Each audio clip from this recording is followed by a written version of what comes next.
Your magic white rabbit has left its writing on the wall. We follow like Alice and just keep diving down the hole.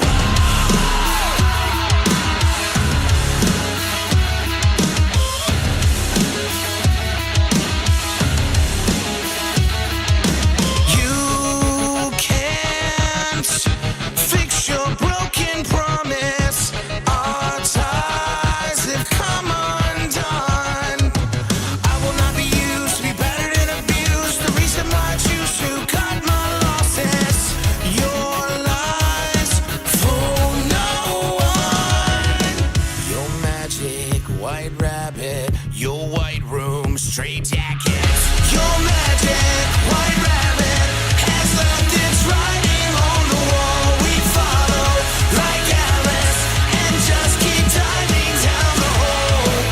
We're falling and we're losing control. You're pulling us, dragging us down this dead end road. We follow like Alice and just keep diving down the hole.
Dun-na-na, dun-na-na.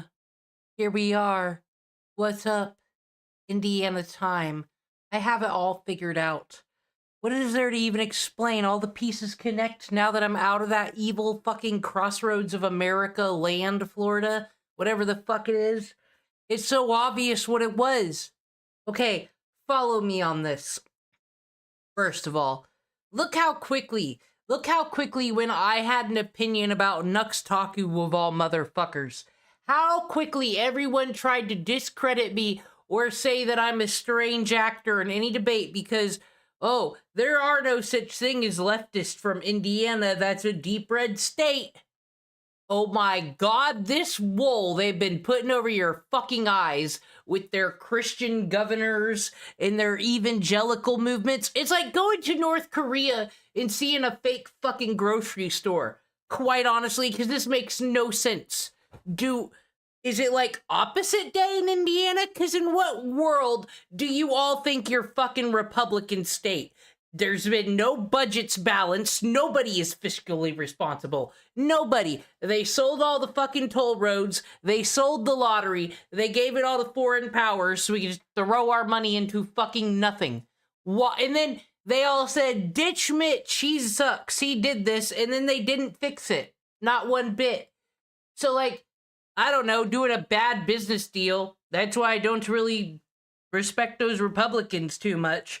But they love criminals in Indiana so fucking much. I get told that we live in this fascist government, surveillance state, but meanwhile every motherfucking criminal I know in Indiana does like 2 weeks in prison. And then they're fucking released because somebody looked at them wrong, because Midwest fucking look at us, we got guns and American flags, look at us, are actually a whole bunch of pussies and crybabies, and you'll see people like them in interrogation rooms and on personal finance often, because they seem to think they're entitled to something, a lot of these Indiana folk, and it doesn't make any damn sense, because who are you? What'd you do? Habeas corpus? That wasn't you. Okay. Yeah, I have to get out, because the fucking rabbit hole goes deeper. Okay, so it's fucking fake. There's no Republican movement. There's nothing going on there. It's the fucking murder capital of the world, really. Everyone in Indiana is going to tell you what's going on in Florida, what's going on in Washington, D.C., fucking New York, California. Quite frankly, it's none of their damn concern, because they can't tell you who got stabbed in Indianapolis or shot in the back of the head that fucking night, can they? What empaths they are. It's almost like they don't care because the victims are probably black or Latino or something. It's almost like some people in Indiana, I don't know, seem to just want the poor to kill the other half of the poor and hope that you don't bring it up in discussion. How did Indiana pull this off? Where it is, like, Mike Pence was vice president. He ran for president. And not once does anybody bring up, hey, your state kind of sucks and everyone murders everyone. You guys don't even sell weed because your murder rate's so fucking high. They don't know what to do. No one gets asked this. Dan Quayle, I don't think, was ever asked this. What the fuck? Like, what did Indiana do to just get out of discussion? It's probably because no one actually gives a shit about it. Crossroads of America, who the fuck goes through there? 5? You think they're gonna drive on 5? Who? Why? Not if they can avoid it. Fuck Indiana. But they do that on purpose because they don't want you there. Because that's where the great transmutation's gonna happen. How do we know this? Let's just say Michael Jackson and Jim Jones knew a bit too much, and that's why things went haywire. Case in point, the soil in Indiana, the ley lines are so deadly and dangerous, Jim Jones sold a monkey that killed itself. Monkeys don't enjoy it here. And then, remember, Jim Jones is a really good fucking person. We've been through this. He brought the civil rights movement to Indiana because clearly they were fucking behind on the times over here. I don't know what's going on. But everything was great. And then he left the country. And then he came back a different person. Suspicious. Am I right? And then all of a sudden, they all go to an island where there's then all this death. And there was a whole bunch of black people in the People's Temple as well. So, something that Indiana Hoosiers continue to not care about. Some could almost say that something happened on that island is like a test.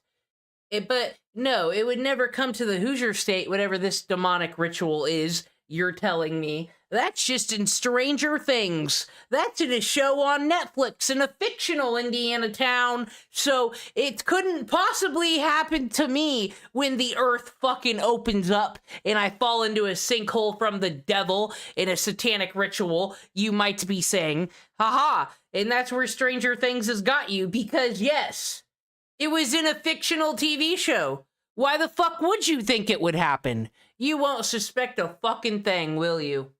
When it happens, the event.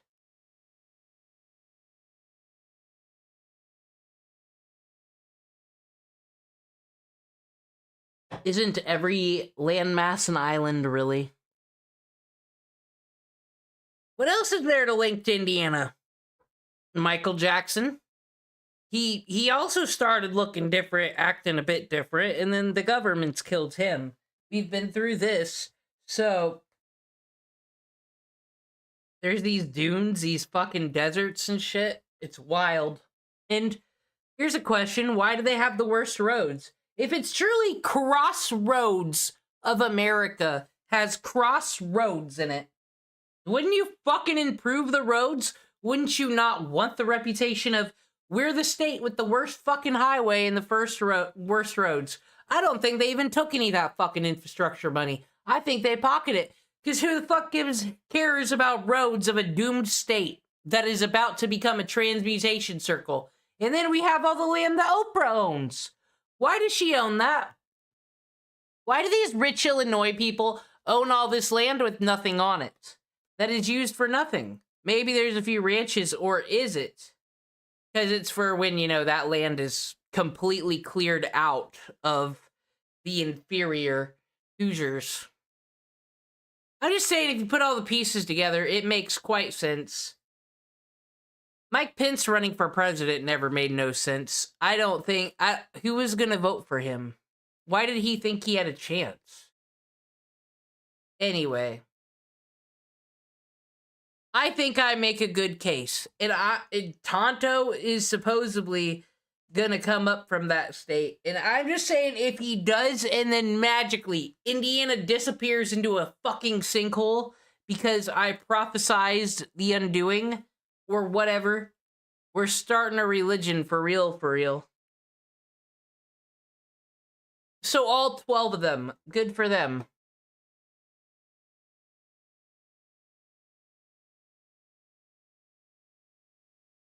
Well, we're going to learn some great things about Indiana on this stream.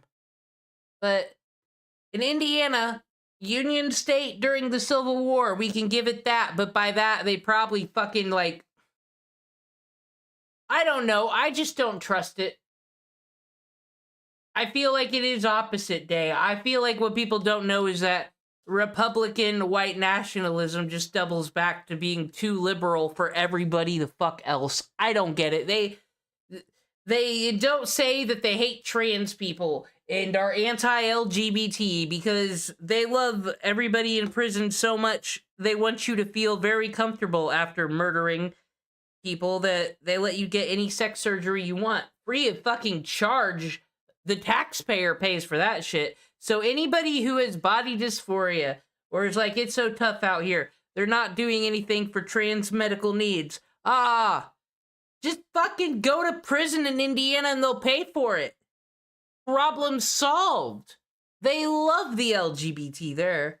And then they turn around and pretend to be fucking Republican. I don't get it. It's got to do with some confusion ritual. At him. Now, anyway. What will happen to you if you move to a place like Indiana? Well, I'm gonna show you. You might become inflicted with the war.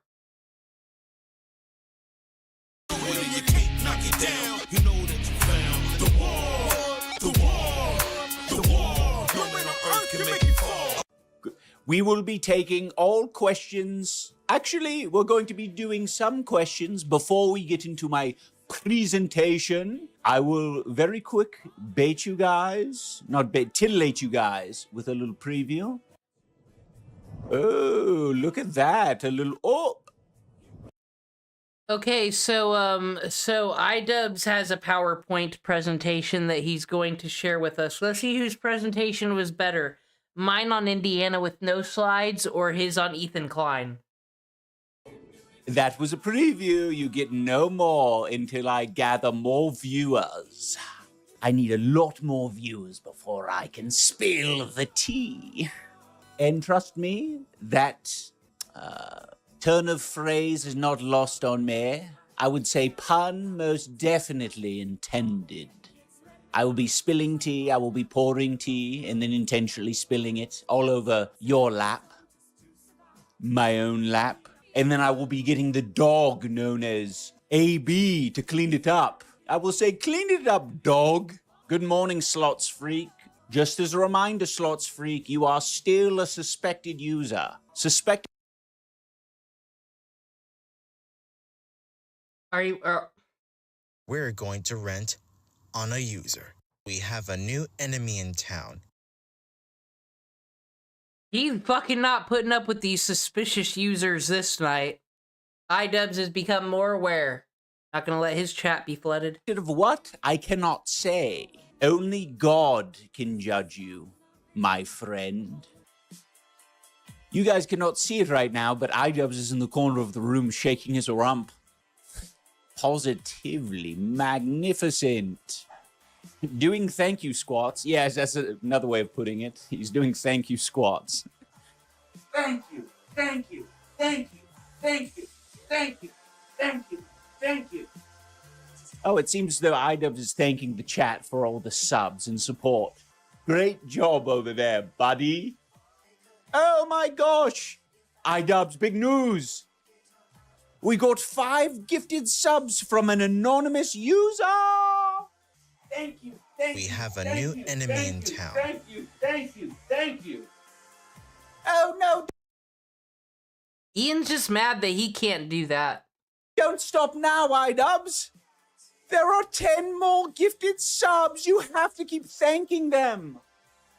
Thank you, thank you, thank you, thank you, thank you, thank you, thank you, thank you, thank you, thank you. Oh my god! It looks like he's...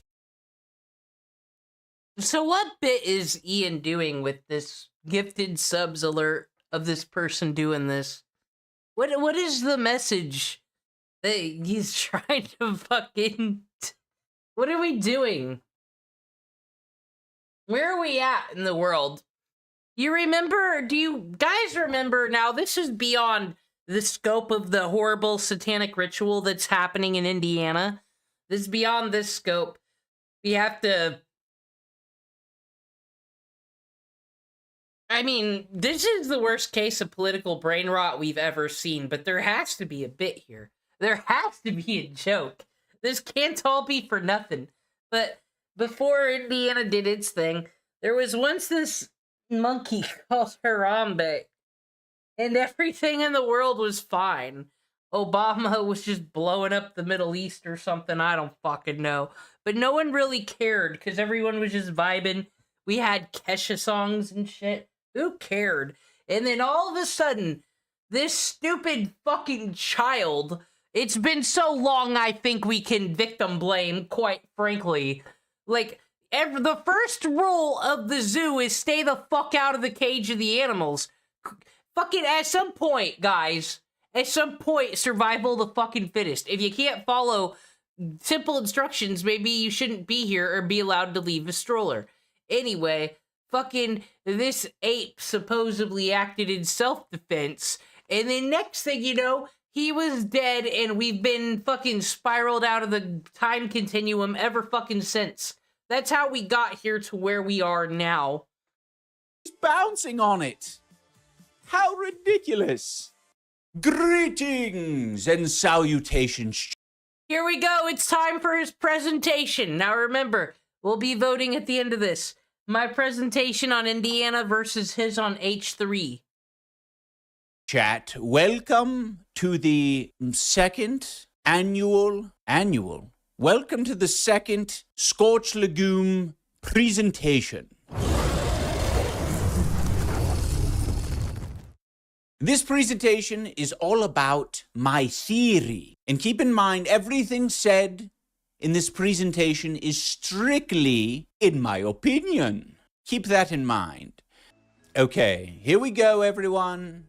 This is a hypothesis, is the snark brain. We've all heard it. We've heard the main podcast host refer to everyone who criticizes him as snark-brained. He says, this is a snark talking point.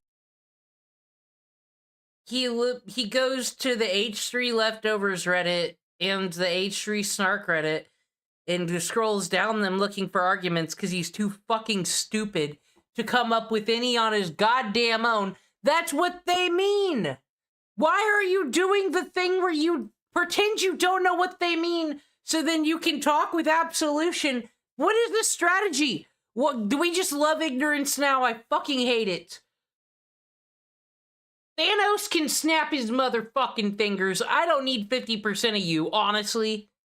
Fucking sick of this country and these... Okay, wait, never mind. He's in Canada now. I don't need to have this negativity. Use they say this on the snark. It is all coming from the snark. Or it could be, perhaps, observed behavior from the outside world, and everyone thinks the same thing. Now, here comes the severed part. I got to move my body because it's in the way. Ah, yes. The employees of the H3 podcast. Honestly, I am being 1,000%, dead serious with this one. For those who've been around. Jay Kaiser makes a better presentation.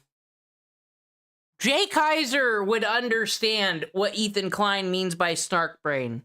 He would title his video something like rant about cutting ties with alleged suspicious users or something like that, but it would make more fucking sense in this dragon. Have undergone a traumatic and invasive procedure that attempts to separate their work brain from their actual brain. You will see this happen on the show. They will, for some reason, giggle and nod along to everything that the strange male and female podcast hosts say. Oh, this is nutty. I like this theory. It's real. It's real. It's a real theory. So yes, upon employment at the H3 studio, a chip, some sort of thing, in my opinion, is planted onto them. I have this diagram right here that you can see. There's a little device with a little bit of a wire. The employees of the H3 podcast have undergone a traumatic and invasive procedure that attempts to separate their work brain from their actual brain. This is like this is the most work he's put into a bit in a fucking long time. We can at least give him that, I guess. That goes down to a little thing. Now, this isn't all that happens, right? It's not like the plot of Severance where you can just stick something in someone's brain and magically it works. Magically, the brain is severed. You need multiple forms of stimuli, which brings me to my second paragraph. Using a combination of negative reinforcement training and reverse psychology, employees are manipulated to think they are being uniquely targeted by the snark or snark. Targeted. Ian, goddammit. Who is it? Because, Hassan admits he's a himbo. Who is it that's gonna fucking fall on the Sargon of Akkad sword this fucking era? Who's gonna be the one that needs told you are not as smart as you think you are? Maybe it'll be DemonCringe. Now, Or all of Anissa. these employees, as silly and small as their brains might be, it's understandable that when they stay on the show and they participate in all of this, it is not clocking to them that they are part of it. They say, oh, I'm just a little baby. I'm just a little baby. I know nothing. And my boss, he's the real monster, but I will not say that to my boss, because he's my boss. I don't want to get fired after all. So using a combination of, I don't know, I don't think this is exactly what the technology looks like, for the record. It's purely speculation on my part. Speculation of a theory, in my opinion. Listen, everyone, we do not want infighting in the chat. I see some sort of spam. Have you ever played blocks fruits with your life on the line or having a bunch of mangoes in your mouth? Well, this is called dark mango psychology. This brings me to my next slide. The benefits of having a severed employee. I swear Jay Kaiser has made this fucking presentation. But it was something like fucking the rant against cutting ties with other users. Or snark-brained, a snark-brained employee. Why would you want a snark-brained employee? Well, I'm glad you asked. You get maximum value for your money. Ethan Klein is all about money. He loves using his money to threaten, bully, harass, take Frogan and DemonCringe and Casey Tron to court. He said himself he wants to garnish their... Yes, because that's how you get motherfuckers in small claims court or civil court, whatever the fuck we're doing. Bro, there has never been... I know that we were all raised, and let me tell you a lie. Actually, everybody remember the fucking McDonald's bullshit? Oh man, this sue happy world, that's ridiculous. Someone sued because a McDonald's cup was hot. Ha ha. What? How pathetic. No, not really. You should see pictures of what happened to that person who dropped the fucking McDonald's on their lap. Pretty badly burnt, actually, because the coffee was hotter than OSHA standards.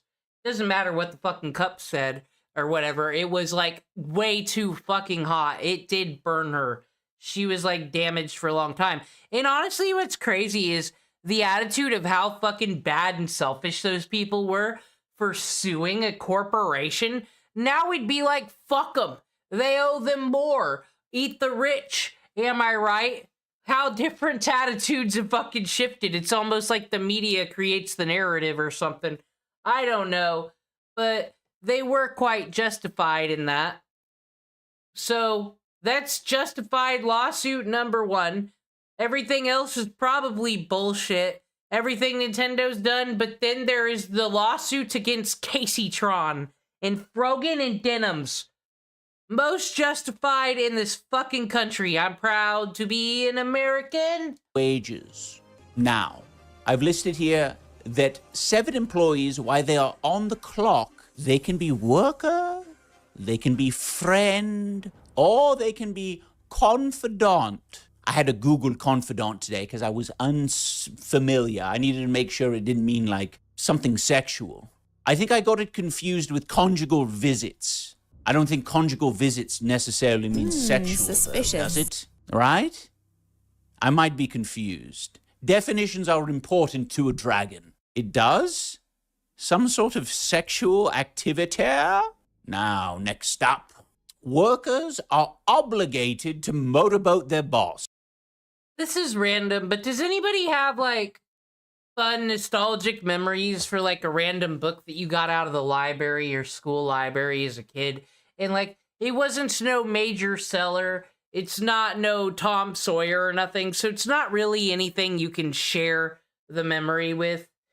I do remember one story, one book series about, like, dragons that collected princesses or something, like fucking motherfucking Ice King from Adventure Time. But somehow it was justified. That's just what they do. The princesses are like servants to the dragons. I kind of am now thinking about that book series and like imagining a plot. Because usually these dragons are like super powerful in magic or like fucking alchemy or something. So that's actually, it's cool to work under them and serve them. But like, this one just bitches all day about fucking the woke and the enemies. And it's like, he was a fucking human and then he became a VTuber. And then that fucking imp transformed him into this and he can never leave the cave. Plot twist. So it seems, in my opinion, case in point, Nathaniel Klein getting motorboated by the dog AB.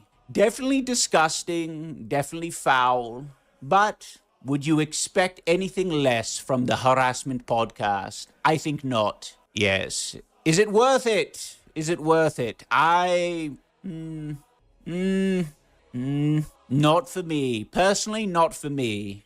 Isn't that illegal? I know nothing of the legality of doing this sort of activity. I think as long as both parties are consenting, this is perfectly legal.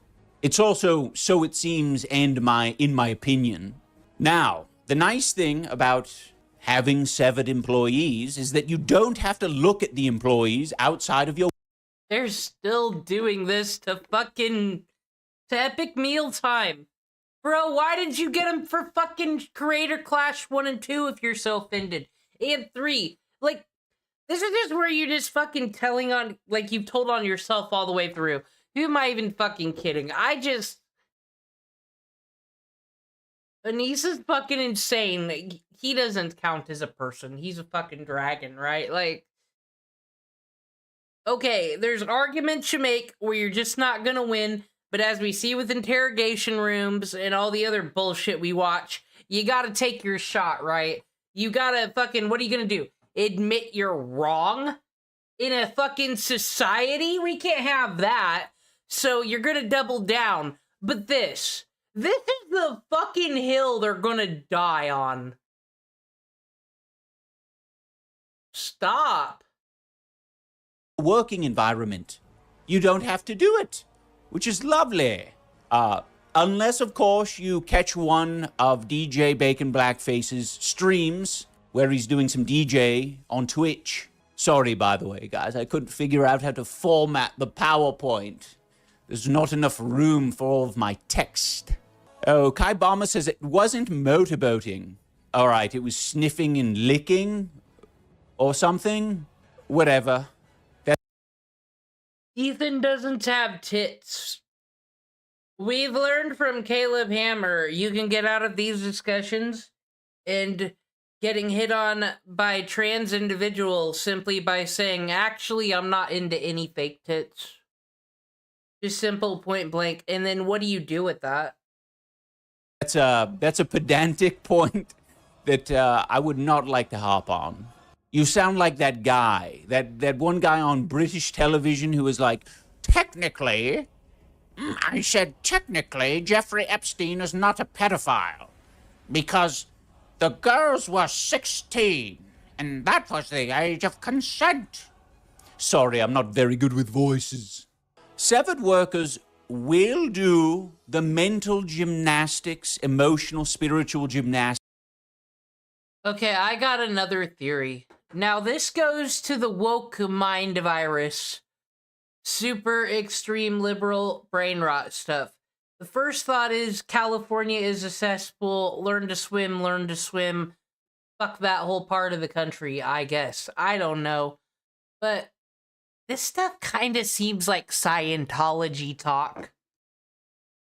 Like the whole, I know it's every religion that gets a bit extreme up in here, but the whole, these people, these are the suppressants, right?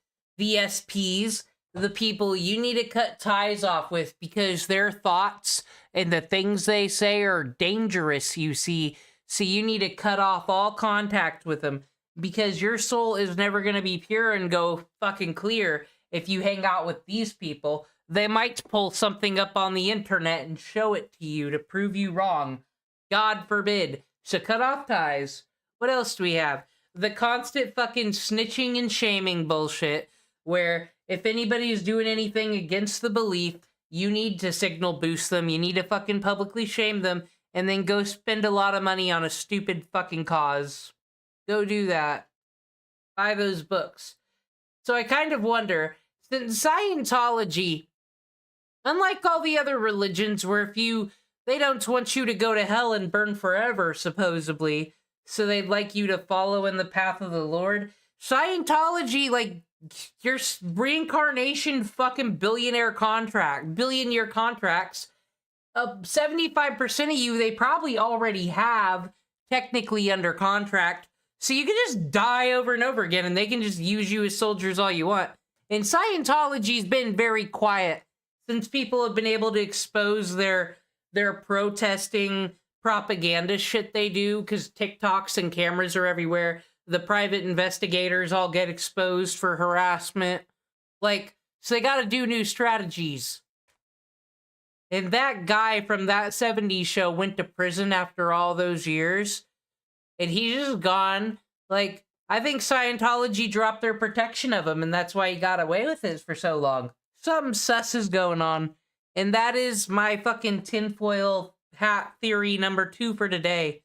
Way more exciting than this presentation idubbbz is giving, I think. Required to validate the feelings of the male host. The male host is very erratic, very disturbed and demented, and so oftentimes he will look to his severed employees to give him reassurance. You have not said something bonkers, cuckoo for Cocoa Puffs. You said something normal that a lot of people talk about. Yes, this is comedy.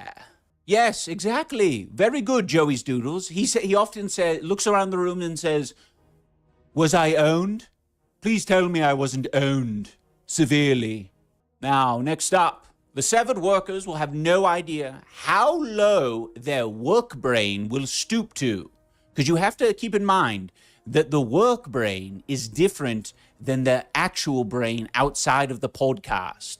So you will notice that some of these workers will speak up a little bit because they have more sentience outside of the podcast environment.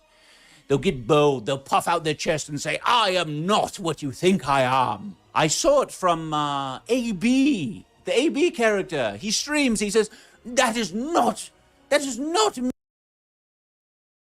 Fucking Ian and Anissa would be the fucking most shitty-ass third-party bootleg Tom Cruise and Katie Holmes the world ever did see, though. Me, you cannot treat me this way. I do not belong on a harassment podcast. So they are trying to break free desperately. Not all of them. By the way, some employees, they are not severed. Some employees are not severed, but they've been there as long as some of the severed employees. I think some of them took the gamble later during their employment. I think it was offered to them, in my opinion, in my theory. I think the male host came up to them and said, "You have a choice. The choice is this. By the way, you can either get severed or you can be..." So I'm a loser that, can't sing, obviously, so wasn't in show choir, but I love shit like Glee. I love theatrical performances because I thought it was too cringe and I had no self-esteem, so I didn't do anything like that in school. Whatever. But I've started really liking wrestling. And here's the thing. I'm kind of not into the actual wrestling, like the actual matches themselves. That's the part where I go and get a sandwich or whatever. It's the heels, the build-up, the performances, the lights, the sound, the fucking theme songs playing. I'm a sucker for this dumb shit. So, I try to imagine if all these people were some wrestling characters. We got The Miz over here trying to lean into that heel to move up back on this ladder. That's clearly what he's doing by fucking talking shit about Sam Hyde, Ethan Klein, trying to stay relevant desperately. But the question will always be, but for why? Why does he do this to himself? Like my good pal, Zach, and eat my ass all day, every day. Yes, that's what I heard in Anissa's stream. She was like, Zach does it for the love of the game. And I think they thought that was anti-Semitic. Big shocker there. They tend to think everything is anti-Semitism. Poor little babies. Can't do anything but... It's almost like you keep being anti-Semitic or something. I don't fucking know. define themselves as victims. Go to therapy, little victims. Now, this is important. Pay attention. This is one of the most important slides of the whole thing. This is behavior on the clock. While on the clock, employees are trained to nod, pity laugh, and console the main podcast host after he speaks, in my opinion. Train, you know, loose usage of the word train there. How to Train Your Dragon, anyone? Yes, they've figured it out over time that they need to behave in a certain manner, let's say. The main host will verbally attack and squawk loudly if an employee shows signs of autonomy. One of the newer employees, I believe. I think he's a new one. There was a moment recently where he was trying to do just a funny little bit, some sort of funny haha. I'm going to try to be entertaining on this podcast with no format, except just doing whatever, harassing occasionally because that's the only thing on our minds. Watch and cringe, please. I'm sorry. Who are you talking to? I'll have to let you go. That's it. I'm gonna be honest. This has nothing to do with any of the drama here. It's just we all took these stupid fucking computer classes, right? Fucking in high school, some in college if you're like doing secretarial or business shit. You know how it is. You need to learn how to use an Excel sheet. This isn't a very good PowerPoint. Fucking boring gray slides. Like, at least he put a clip in there, but I've done better in high school, just saying. Who are you talking to? It was a dial tone. I don't know what that was. Okay, relax, bro. What are you doing? I think they were trying to send. Stop! Ah, okay. Damn.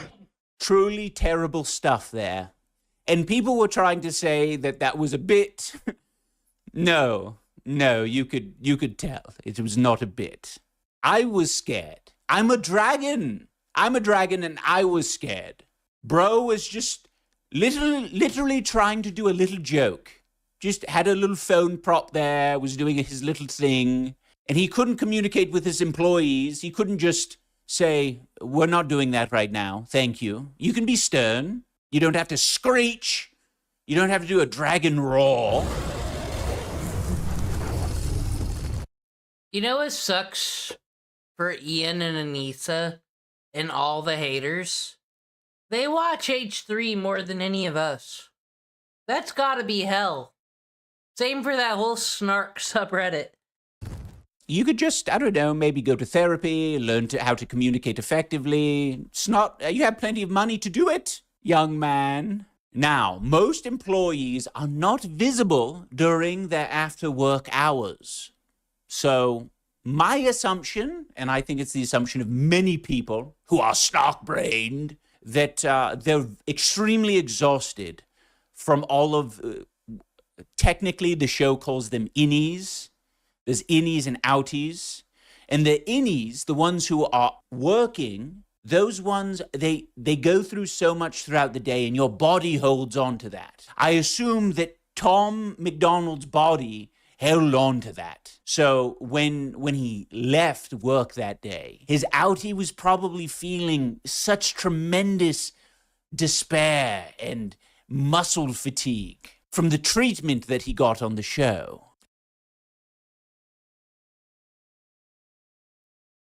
Honestly, him just going into this like forever fucking being a real Pete Campbell right now, just going on and on and on. He's kind of worse than the like criticisms they throw at Ethan for being psychosexual about them. What the fuck is this then? At least if someone was being a psychosexual, what the fuck ever that means, at least they're having fun. You literally made a PowerPoint presentation. I'm trying to understand the 40D chess move bit. Why won't you just tell me? Explain the joke. Because it's not funny anyway. I'm not talking about belly buttons, God. No, different situation. It's just a turn of phrase in the show that I'm referencing for my presentation. Okay? Yes, Zabo. Love that. The body keeps score. Absolutely. And this is a message to everyone out there. Your body is keeping track. It is keeping score. You might be able to look in the mirror and say, oh, I'm fine. I'm fine. But deep down, if you're in an abusive relationship, you're getting treated like garbage at work, you are not fine. And your body knows. I am so fucking happy that Ian and Anissa, two people who've never had a real job before, are telling other people what to do as employees at work. That your brain might be able to cope and seethe, but your body knows. Oh, Zoe says, no one read that book, though. What is that book? Now you're scaring me. Is there a book that is like bad in Oh, keeping score is a book? Oh no. Don't read the book. Next up. Notice anything strange about the following employees. I need you guys to use your eagle eye or your dragon's eye to spot what might be strange about these employees. Dan, Love, Tom McDonald, Abdullah. These people know way too fucking much about this stupid podcast for fucking 30-year-old women. I'm gonna be honest. I don't listen to this. I have a soundboard. Everyone's got a fucking soundboard. There's a few things on it, but I hate the Morning Zoo shit. I didn't like it back in its heyday, and I don't like it now. Like, said, like, a few memes, things is fine. But that fucking screaming one they're all playing, like, gross. I don't very much care for this new modern day entertainment that is the exact same as the 90s entertainment. There are some things from my childhood I don't like. By the way, I had to put this in here for Ethan and Ela. I'm not talking about their race or ethnic background. No. What is strange about all of them? Their chins? No. Shout out to anybody who remembers Bob and Tom. Oh, no, that's not it. What? Can you guys not see? You're just seeing the chins? Oh my gosh. You guys might be snot-brained. Come on. Use your eyes, everyone. This is actually amazing. Thank you, Nata. Okay, you finally we have it figured out. They're all wearing collars. Yes. And I think that this, in my opinion, is how he keeps, especially the legacy employees, in line. I do believe it. I do believe it.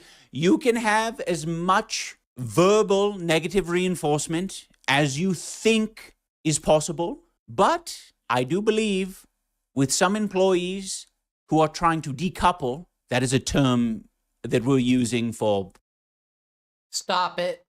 I am so fucking decoupling. We have a new enemy in town. I am bloodlusted right now. I am bloodlusted right now. Guys, words already fucking exist. Stop making new ones. And you are too old for this. Stop being a high, fellow kids, motherfucker, you millennial trash. Go play your fucking pogs in the trailer park where you belong, Ian Washburn. Becoming unsnock-brained. If any of them want to decouple, you need to reinforce their allegiance. You need to use negative reinforcement, in somebody's opinion, in my opinion. For the legacy employees, here's one now. Dan. I didn't have any I just had blocks of text on. You know, at this point, you really are like the HR of the fucking internet. You're fucking human resources. You got a goddamn PowerPoint on how to treat coworkers. On this one, so let's read. Legacy employees are the...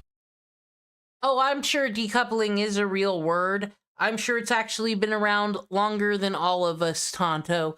It's just the way idubbbz is fucking using it.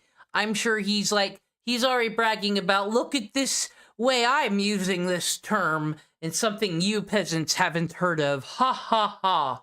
That's what I get out of it. Highest risk of decoupling. 1 in 5 employees decouples per season. Examples include Olivia, Cam, Newton, and Ian.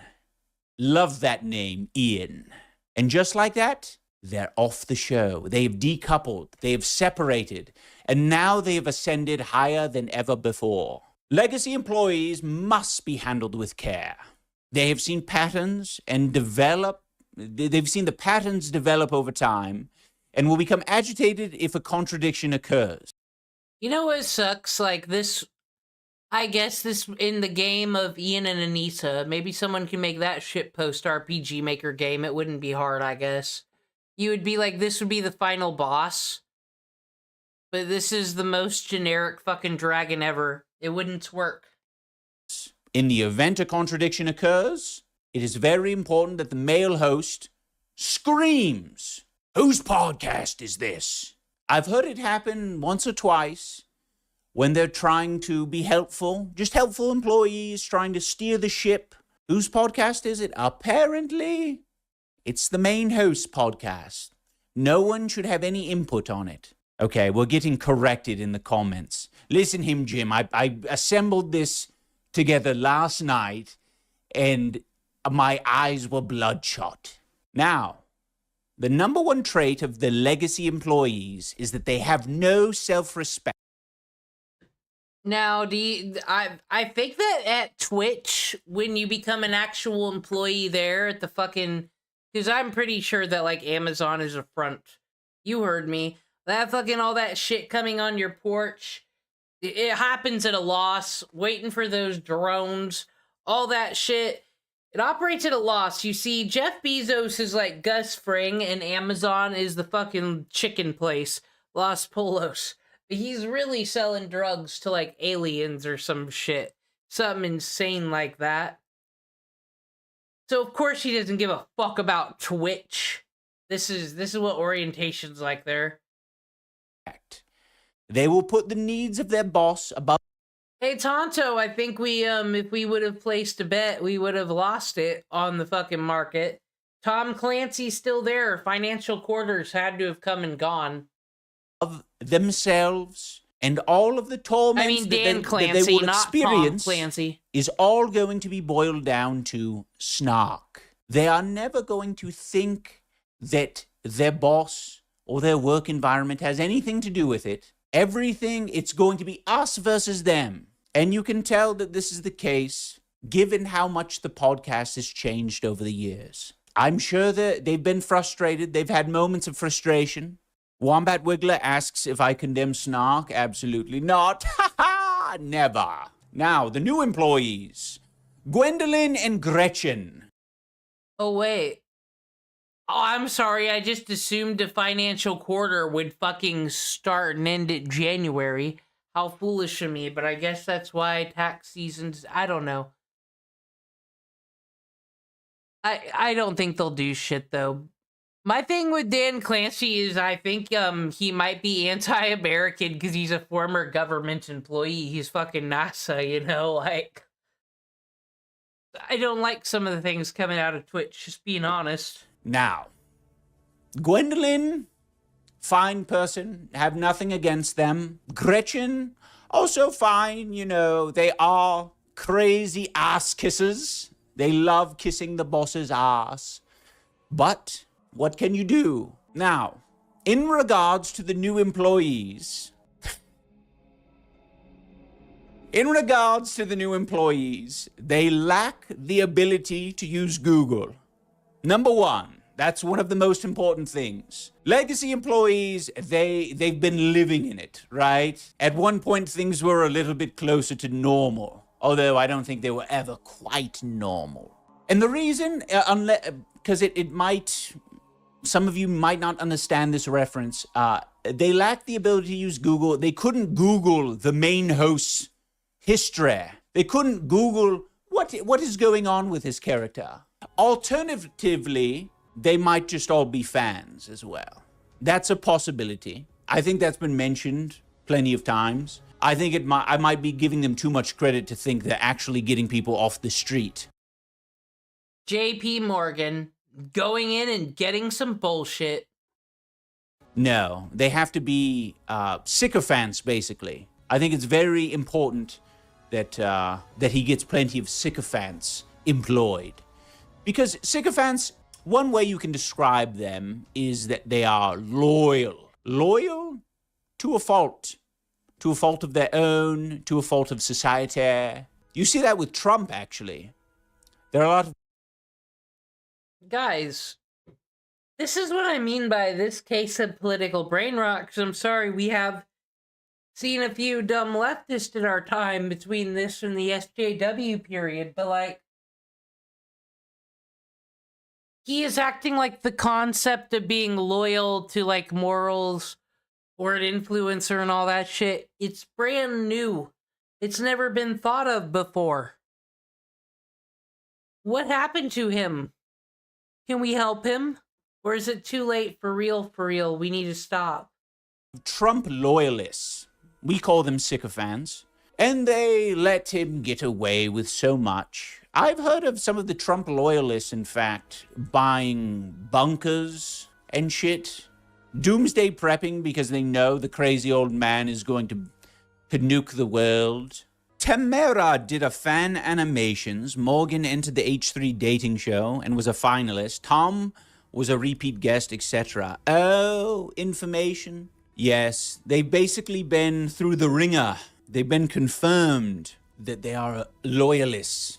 Because if you stick around during the most nasty iteration of the H3 podcast and you still watch it and you like it and you're like ear to ear smiling, you're like, oh, this is amazing. Then the boss, the big boss man knows you are stupid. You are a belligerent fool. So I should hire you because you are going to grovel at my feet. Amazing. Now, next up. The new employees, typically, their nose is brown. New employees must.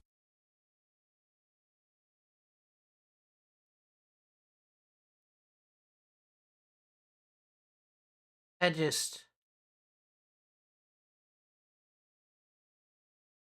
thought they were scared and coerced, so why would they be ass kissers, though, actually? Gas up the main host. Even though the main host looks like this man, Mr. House from Fallout New Vegas. Yes, decrepit. Now, I know what some of you are thinking right now. You're thinking, we don't body shame. We are woke. Well, I beg to differ. We body shame. I really don't think that word means what Ian thinks it means. No one actually knows what it means anymore. I get that, but like I said, I think these terms are like shiny metals and exciting new things to him. Like a dragon that's got a hoard and covets everything. Maybe he's the guardian of the vault. By the time something gets to Ian, it's truly over. Much like giving a shit really about Jinx Reloaded or Leafy or Keemstar. He kind of made content cops on all of them when those phases of their lives were over. When they already weren't making money on that algorithm. For whatever reason. Nasty people. Next up. They must conflate anti-Zionism with anti-Semitism. Or the option as a new employee. Why don't you describe the fucking difference, Ian? How about, instead of just fucking throwing it down, why don't you explain what the difference is and how you are not anti-Semitic? Give an actual fucking accusation and debunk it. Oh wait, that'd be fucking impossible. Not in this post-information age, I guess. You can pretend that you're just a little small guy. You must say, oh me, I'm just the new hire. I don't know what's going on. I don't know anything about any of this business. To be honest, I'm not very political. But I have chosen to work and be on camera for this podcast. A little baby. A wee little baby. It's me. Give him a fucking reward. He exists and is a dragon. Ooh. Hey, Gwendolyn, I'm a wee baby on the H-Thread podcast. Yep, I bring them coffees from Starbucks. The main host likes to drink his coffee with a lot of butter in it. A lot of butter. He calls it bulletproof coffee. He gobbles it down. Sometimes I need to help him with it, though. I need to bring it up to his mouth. He can't lift 20 pounds, by the way. Fun fact. I heard that from Anissa the other day. The main host. Aw, you have to give credit to the users. You have to make sure it wasn't known to be Anissa's joke, because if you don't, she's gonna yell across from the house and be like, oh, that was my joke, I told you that, and then we'll fucking deal with that imp again. No one wants that shit. struggles to lift common, everyday household objects. Now, a huge benefit if it is a huge benefit if these new employees enjoy their workplace being covered in dog shit. If they like dog shit, the H-Thread podcast might be one of the best places for them to work. In my opinion, I've only heard rumors of there being dog shit all over the podcast. Just get hit by a fucking bus in Minecraft, Ian. Please, you'd be doing the world a service. Every inch of oxygen you take into your fucking lungs, or however you measure non-solid air objects, I don't fucking know science, leave me alone. That's a fucking oxygen that someone of a marginalized group could use, quite frankly. How fucking woke are you, you hypocrite? It's not, I don't know if that's the case, but of course, if it is true, and there is dog shit all over the podcast studio, that's a win-win for all of the new employees who maybe love dog shit. Congratulations. Now we're getting down to brass taxes. Why would you do this to your employees? They're helping you. They're helping you produce a show. Why do this to them? In theory, that's because 7 employees can act as your friend while on the clock. Because the main podcast host has no real friends. I mean, you can tell based on who's been on the show. SP, very obvious, cult language. right? In the past, you had people coming on every week. And I think a lot of these people, he probably considered them to be friends. Maybe not best friends, but like work friends, oh yeah, I'll come. Now his work friends won't even show up on his podcast. The work friends. You know, like Ludwig and Hassan, work friends. Yes, there are a lot of people that you've noticed, I'm not going to name names, but plenty of people who in the past would show up without even batting an eye. I don't think many of them needed to. Mike, that dragon base you sent me kind of looks like Black Dragoon over here. To go on the podcast. I don't think it benefited a lot of these people to go on the podcast. But now it would definitely just hurt them to go on the podcast. So they keep their mouths shut and they stay away because it is gross. The host is gross and the host harasses and bullies people online. Now, another reason to do this to your employees, in my opinion, 7 employees have only ever experienced work. So their ability to reflect, organize, and demand better. I keep getting ADD with the art, but, like, he's right here. What is there to ask? Better working conditions is limited. Now, this is not something that I've necessarily seen covered in the show I'm basing my theory on, Severance, but it is a true problem. You cannot have workers unionizing if they don't know any better. They get off work, they wander home in a stupor. Hot take, fuck the unions. I was in a union, it's just fucking lazy people protecting lazy people. I think, have at it if you need it and you need the stuff and you have a good chance at it, but some people, you should be lucky the fucking corporations even hired you, to be quite fucking frankly. Whatever that means. And then they start crying or whinging and cringing and whining on Twitter or on, a lot of them do it on Twitter. AB and Bacon Blackface love crying on Twitter. It is important for that reason. It's keeping the podcast very insulated. They cannot organize. They cannot form some sort of union, for lack of a better word. Now, next up. No therapy, no reflection, no community is needed. You can continue operating if you're the boss, if you're the CEO of the company. You can continue pretending as if nothing has changed and the world is out to get you. You don't have to do it. Once again, I am so glad that fucking HR VTuber Dragon is giving people permission to exist on the online space and public spaces. But, might I ask, there are people getting laid off from, like, real jobs, and, you know, people doing back-breaking, being on your feet all day jobs, and going without pay right now. I can give a fuck about the lifestyle and hardships of people that came to LA to be on a podcast. I'm gonna be honest. Any hard work with your brain, you can just stroll into work every day and put all of the stress, anxiety, rage, you can put it on all of your employees. Sometimes directly, based on that Tom McDonald clip, but sometimes very indirectly, by just choosing what you're going to talk about for the day. Oftentimes, what he talks about is whatever current YouTuber is pissing him off, and you see it reflected in his Instagram stories. He can't just play with his kids, have a nice walk around Beverly Hills. He can't go just eat an ice cream. He has to rage out.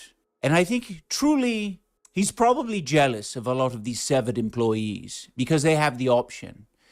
But he is not severed. This is his brain. Wait, is it SP shit? Because who are the severed employees? Hassan Piker? Hassan never got paid. Why would you? They're just people that run the fucking soundboard and the button, and then they chime in to give him things to bounce off of. That's all that's going on, Ian. You really need that W so hard. Calcified or rotten, I'm not sure. It is having a psychological effect on him. Yes, I agree, Gronk. I agree. No therapy! No reflection! No community! No background checks!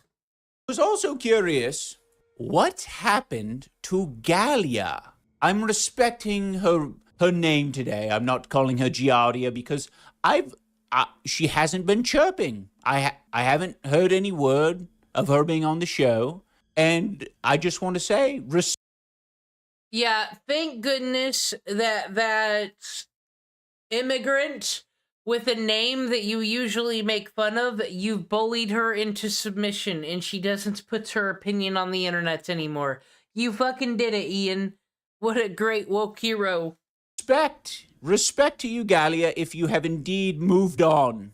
I haven't heard any chirping. After browsing Kiwi Farms as a sycophant, as a dedicated sycophant, and treating a bunch of bullshit on Kiwi Farms as fact, and then spreading that on the podcast to 30,000 people. Oh, she was there yesterday?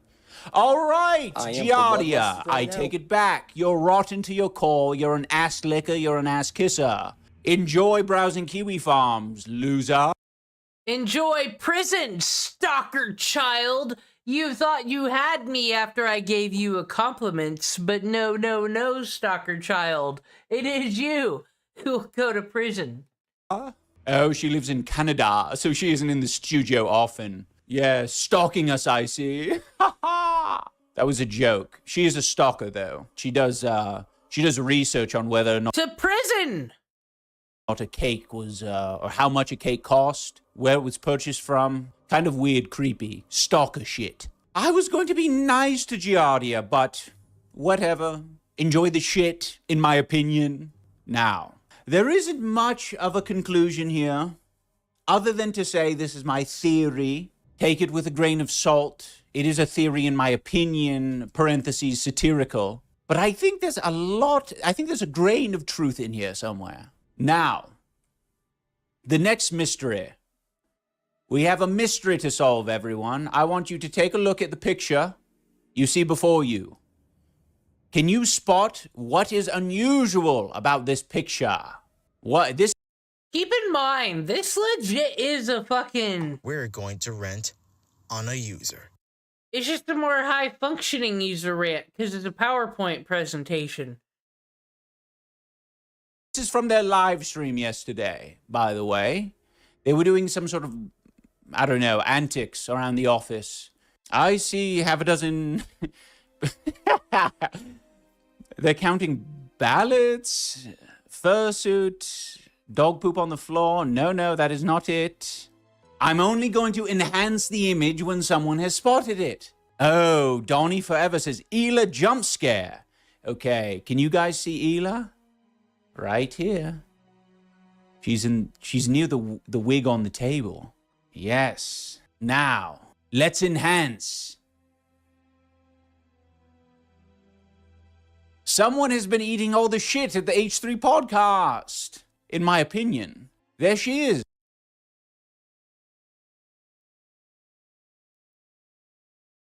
Are you saying Ian's user rants isn't, I'm gonna be real, it's not as good as In Praise of Shadows, a thing of against Wendigoon. It's not the most impressive, but I sure didn't have bingo card fucking making a bad picture of Gila Klein eating feces on a PowerPoint presentation. I did not think that would be Ian's trajectory after Creator Clash 3. I'm gonna be honest with you. I don't know what this world and universe is anymore. With a strange little pile of shit in her hand. What? Why would you be eating shit? They're doing hard work at the podcast, and you're sitting by, chowing down on some fresh shit? Goodness gracious. That is absurd. Shit is not good for you. Okay, we must enhance further. It's Ela. That's most certainly Ela eating a pile of shit. Oh my goodness. Why does she look like, what is that? Like a gothic Nightmare Before Christmas? Why does she look like Jack Skellington? The snack that smiles back? I don't think there's any smiling going on here. At least he saved it there. Like, I'd be like, okay, CTE for sure. If he was like, she looks like a Nightmare Before Christmas. Have no words. He's too far gone. I think we can determine it. We can call it. Smiling internally, perhaps. Fucking why? Okay, so Elsagate is a terrible thing on the fucking YouTube, I guess. But this is acceptable, says Ian Jomha on Twitch, Amazon. Apps. Why is she eating all that shit? Oh, she's trying to be Vanilla Mace. That's why she's looking like Jack Skellington. Finn. Wolfhard. Now, I will use this time to take questions about my presentation, anything H3 related, my theory. What question would you all ask him about this presentation? Why would be the obvious one, but that'd just be too short. You can't waste that. I guess I would ask him, like, what do you hope to accomplish by saying these things about Ethan Klein's wife? What are you hoping to accomplish, Ian? I'm sorry, Black Dragoon. About Severance. A detractor in the chat says, well, I think they spelled things a little wrong. Plumber from Italy says, I only get views when you talk about PT. I think you're confused, little man. I think you're meant to saying you only get views when you talk about PT. And that is true. That is true. You want to know why that is the case? It's the same reason PT gets views, little man. It's because it's engaging drama, dipshit, in the chat. idubbbz doesn't like partaking in that. He has respect for the world. He's a peaceful man. Now that's with a peaceful plan. funny. Dipshit in the dungeon. Mr. Legume, you missed a requirement for employees. All of their parents must be subject to humiliation as well. Oh yes, of course. It's easy content for them. So yes, true. You must be willing to share things about your personal life, including your parents, your family, your friends, how you... But Team Woke over here, once again, Ian doesn't represent anybody's political party. We're not gonna do that. We're not gonna fucking play the game of pull this motherfucker out and be like, this is what Democrats believe, but just to be clear, he's advocating for individuals who aren't like-minded like himself to not be around anymore. Wipe.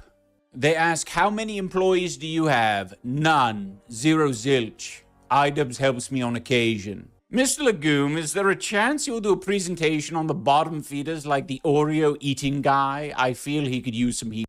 Man, Nick DiOrio is just gotta do nothing. And all these motherfuckers be fucking saying his name. Too. Yes, of course. The chode with arms, as Anissa put it. The chode with arms. Yes, it's funny, but not as, just simply not that passionate about the chode. This theory explains the skulls so well. The employees ordered the skulls to compare unaltered human skulls to their own, which have been marred by implants. I was just going to say why they were all confused and didn't realize that they were ordered is because that was their work brain rather than their actual brain. Passive Fry says fat phobia ? I don't. So just in case you don't understand here, if the co-host of the H3 podcast, who are not Ethan Klein, oh, I'm sorry, PT, which stands for pedo troll, because that's just what we do nowadays.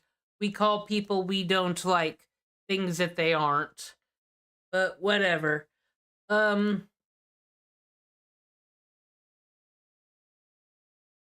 fuck? Think so. It's more like chode phobia. Phobic of chodes? How's your favorite mole doing? The mole's fine. We will reveal the mole one day. Your life is everything.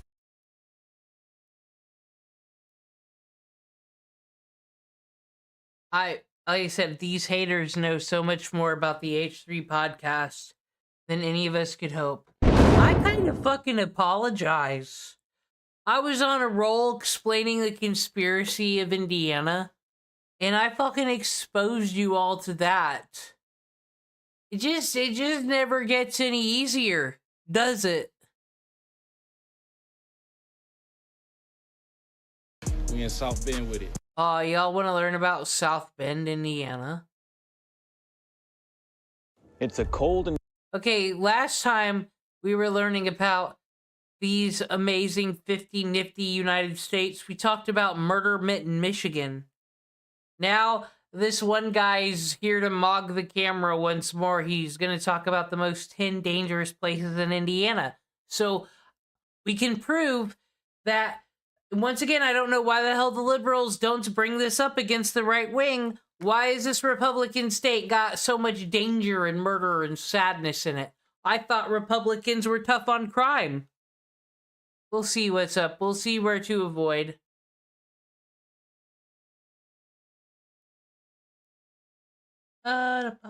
we in South Bend with it. No, not South Bend yet.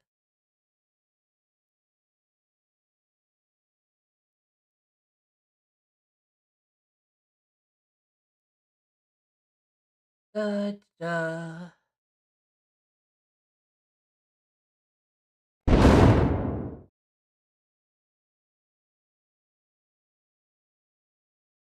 This guy is gonna tell us what it's like on these Hoosier streets. Look how flat this is. Feels like home. Dangerous world out here, especially in Indiana. Really, I should have brought my dog for protection in this one. In this video, we're going to go over the 10 most dangerous places in Indiana. They're going to be ranked in order by violent crime rates, and the violent crime rate is determined off of real FBI crime data. That being said, let's see what's behind door number 10.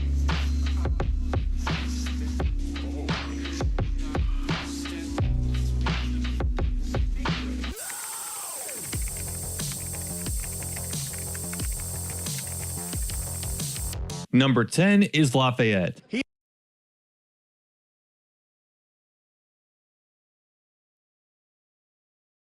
Well,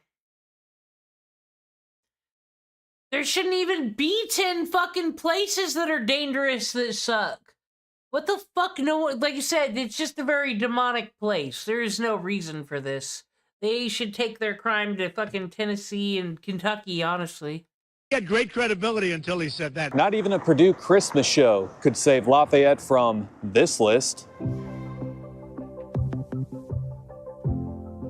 Lafayette might be the 10th most dangerous city in Indiana according to the data, but it wouldn't even make this list if it were in the neighboring states of Illinois, Michigan, or Ohio. Nope. Lafayette's violent crime rate is 539 per 100,000 residents. That's not even 2 times the national rate. The property crime rate is only a little bit above the national average as well. But really, Lafayette, 10th most dangerous city in Indiana? That one even surprised me. Really, Lafayette's been one of Indiana's fastest growing cities. 25 years ago, the population here was 56,000, but now it's well above 70,000. Back in May of 2025, a study was done by California-based S-Line Contractors. What up, S-Line Contractors? On new construction permits in metro areas around the country for the first 2 months of the year. They found that the Lafayette metro area built more new homes per capita than any other metro area in the country. The economy here is fueled by not only Purdue University, but also through manufacturing and tech. But it is the 10th most dangerous city in Indiana, so... Tech in Indiana? What the fuck technical things could they possibly be doing? Safer ways to put babies in milk crates today? If you're looking to move to the area, maybe try looking west of the almighty Wabash River. Things are a little bit safer over there. The next place on our list doesn't have... Yeah. Safer over there at the Wabash River nowadays. Now that the white man has gotten rid of my people, who used to, you know, make friendly trades on that river. As long as you paid them, you were good. They didn't deserve that for being entrepreneurs. have near as healthy of an economy as Lafayette does, but boy do they wish they did.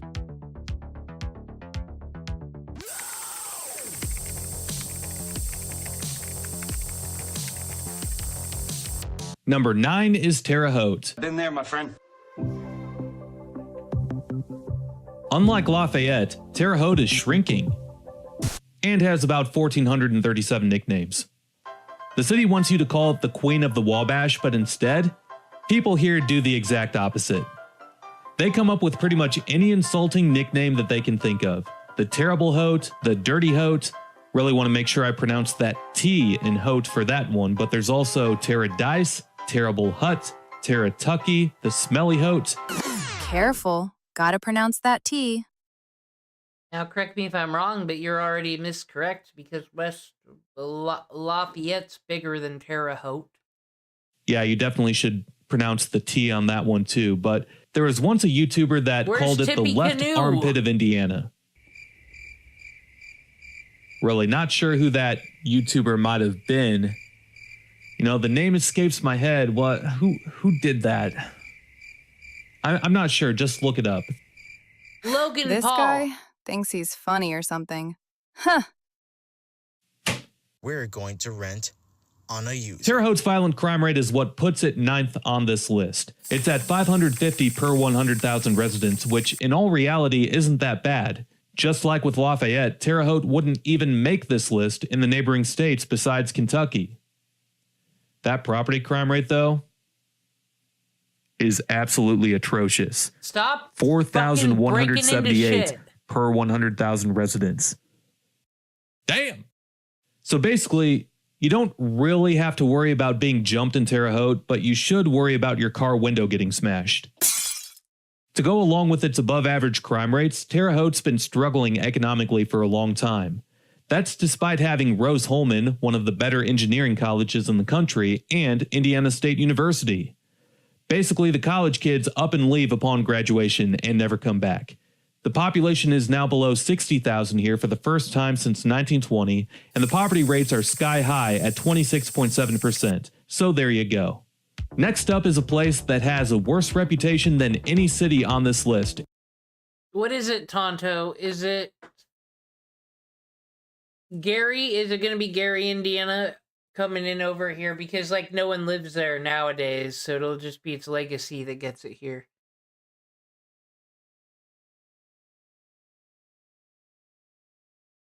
Maybe it's Fort Wayne.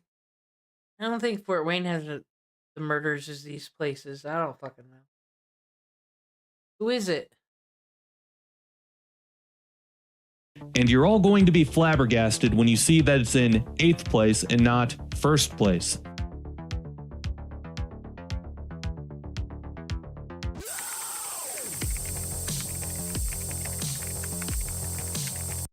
Oh, look at me being right. I did not pre-watch. I'm just a genius. No, all the fucking murderers, because, like, there's no jobs in Gary, so, like, eventually customers buying your heroin and drugs fucking run out or are dead, so you gotta move up to Indianapolis. Like, no one lives there. Number 8 is Gary. Oh, yeah, no, been there, done that. That's right, Gary is only in 8th place on this list. Remember, this is all according to the data that's been reported to the FBI. But sure, people in Indiana, why don't you go fucking complain about what the president is doing and what the Pentagon is doing? Don't pay the fuck attention to your own state in your own backyard. It's because you know everyone's days are numbered when the transmutation fucking circle comes. I've never seen such unempathetic people in my life. And is available to the public. Gary is in 8th place. Either not all crimes are getting reported or Gary has really cleaned up its act. I think it's a mix of both, but hey, what do I know? No one's there. Not only has Gary's crime rate gone down, but Gary's population decline has slowed down as well. Also, they're in discussions with the Chicago Bears of stealing their NFL team. I don't think that'll happen, but let's say it does happen, and let's say that the Chicago Bears build their new stadium in downtown Gary. Can you imagine what a brand new NFL stadium would do for this city? Downtown Gary has the saddest looking vibes I've ever seen in a downtown for a city of its size. But if the Chicago Bears build their new stadium in downtown Gary, that would change things like the flip of a switch. It would be insane. Absolutely insane. The violent crime rate here is 647 per 100,000 residents, while the property crime rate is 2,800 per 100,000 residents. That's a far cry of where things used to be here 10 to 20 years ago. Gary was at the top of the list with Detroit as being the murder capital year in and year out for the nation, seemingly forever. But not no more. Nope. Hopefully it stays that way. The economy here is still atrocious. Roughly 1 out of every 3 Gary residents lives in poverty. The schools are still among the worst in the country, and it still has a reputation to shed. Hopefully Gary is just the name of a reptile and it can shed its skin and move on with a new. See what's bullshit is fucking Michael Jackson getting buried on like Neverland Ranch or whatever. Gary, Indiana really should have got that corpse. That they could have created like the fucking mausoleum, you know, and they didn't. Life. It would be one hell of a comeback story, and we all know that America loves comeback stories. We'll just have to wait and see if it ever happens, because really, that's all we can do. Well, next up is a city that doesn't have near the reputation that Gary does, but that's just because it's small. I'll bet that there's some Hoosiers that have never even heard of this next place, but locally, most are able to acknowledge it for what it is.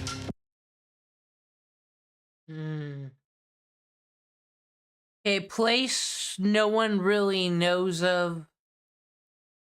Worse than current day Gary.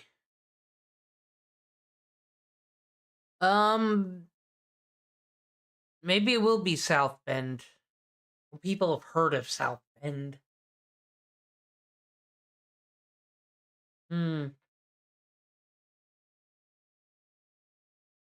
Fucking Auburn or Woodburn or fucking something. I don't know. What I have no idea what it's gonna be.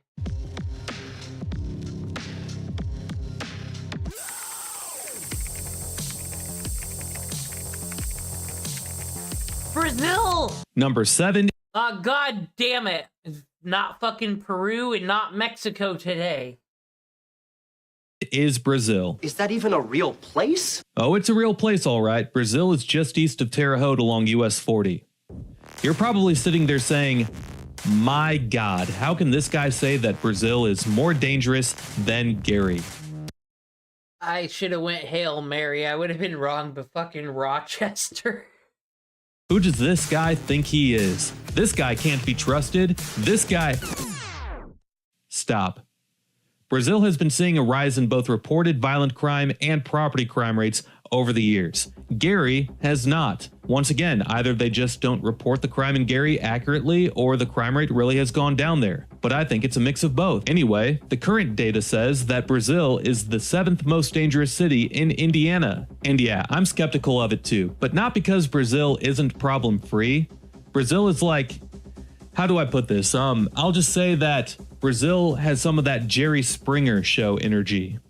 Drug usage here is off the wall, sadly, which is sometimes what happens when playing Walmart tag is the best entertainment option for teens.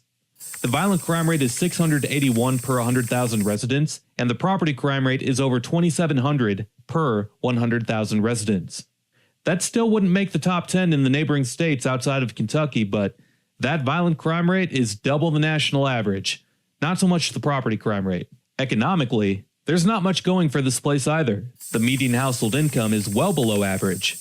That said, the poverty rate isn't that high, only 13.6% according to the data Come to Brazil, everybody. from the Census Bureau.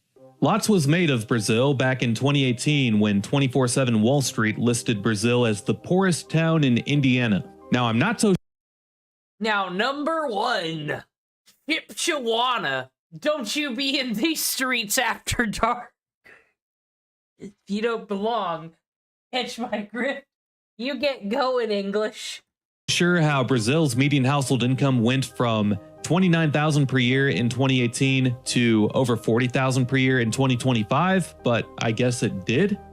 I always question these sources, especially from 24/7 Wall Street. I always question you. They also said that back in 2018, Brazil had a poverty rate of over 30%. So much data is collected in different ways, it's hard to know what's real at times. But really, Brazil has a stagnant economy, that's for sure. Most people probably work in either Terre Haute or in the Indianapolis area. There's not much to do in Brazil, and Nah, Tonto, if you want to be lame and be into Christmas lights, you've got to have seen Shipshewana during Christmas. It is quite the splendor. really, drug usage is the main culprit of the crime here. That being said, it's time for a word from this video's sponsor. Thought you were slick, huh? Hey, Guess where's not. sponsor Don't worry. block, Call Tonto? Wallside bail bonds at 555-55. Is 24.4%. What the fuck is this place? Oh, Anderson's got to be on the list because they are the #1 meth capital, aren't they? Which is concerning. The schools aren't great either, and as long as Hammond has those things working against it, the population is going to continue to decline, and the crime rate is probably going to continue to rise. While the next place on this list is only a stone's throw away from here. Guys, this next place is going to come as a real shock.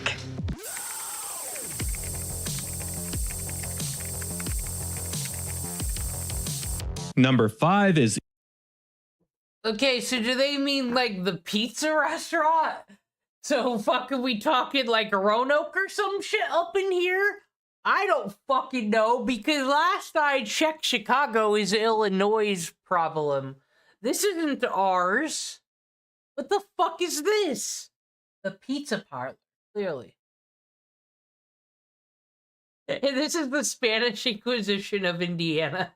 East Chicago. What do you mean by that? East Chicago sits between Whiting and Gary along Lake. Why the fuck is there an East Chicago in a goddamn Michigan city? Are we just like, is in the, see? The evil fucking devil summoning circle of the Midwest. It needs to have little fucking conquering trophies of the other states. Where the fuck is Ohio town?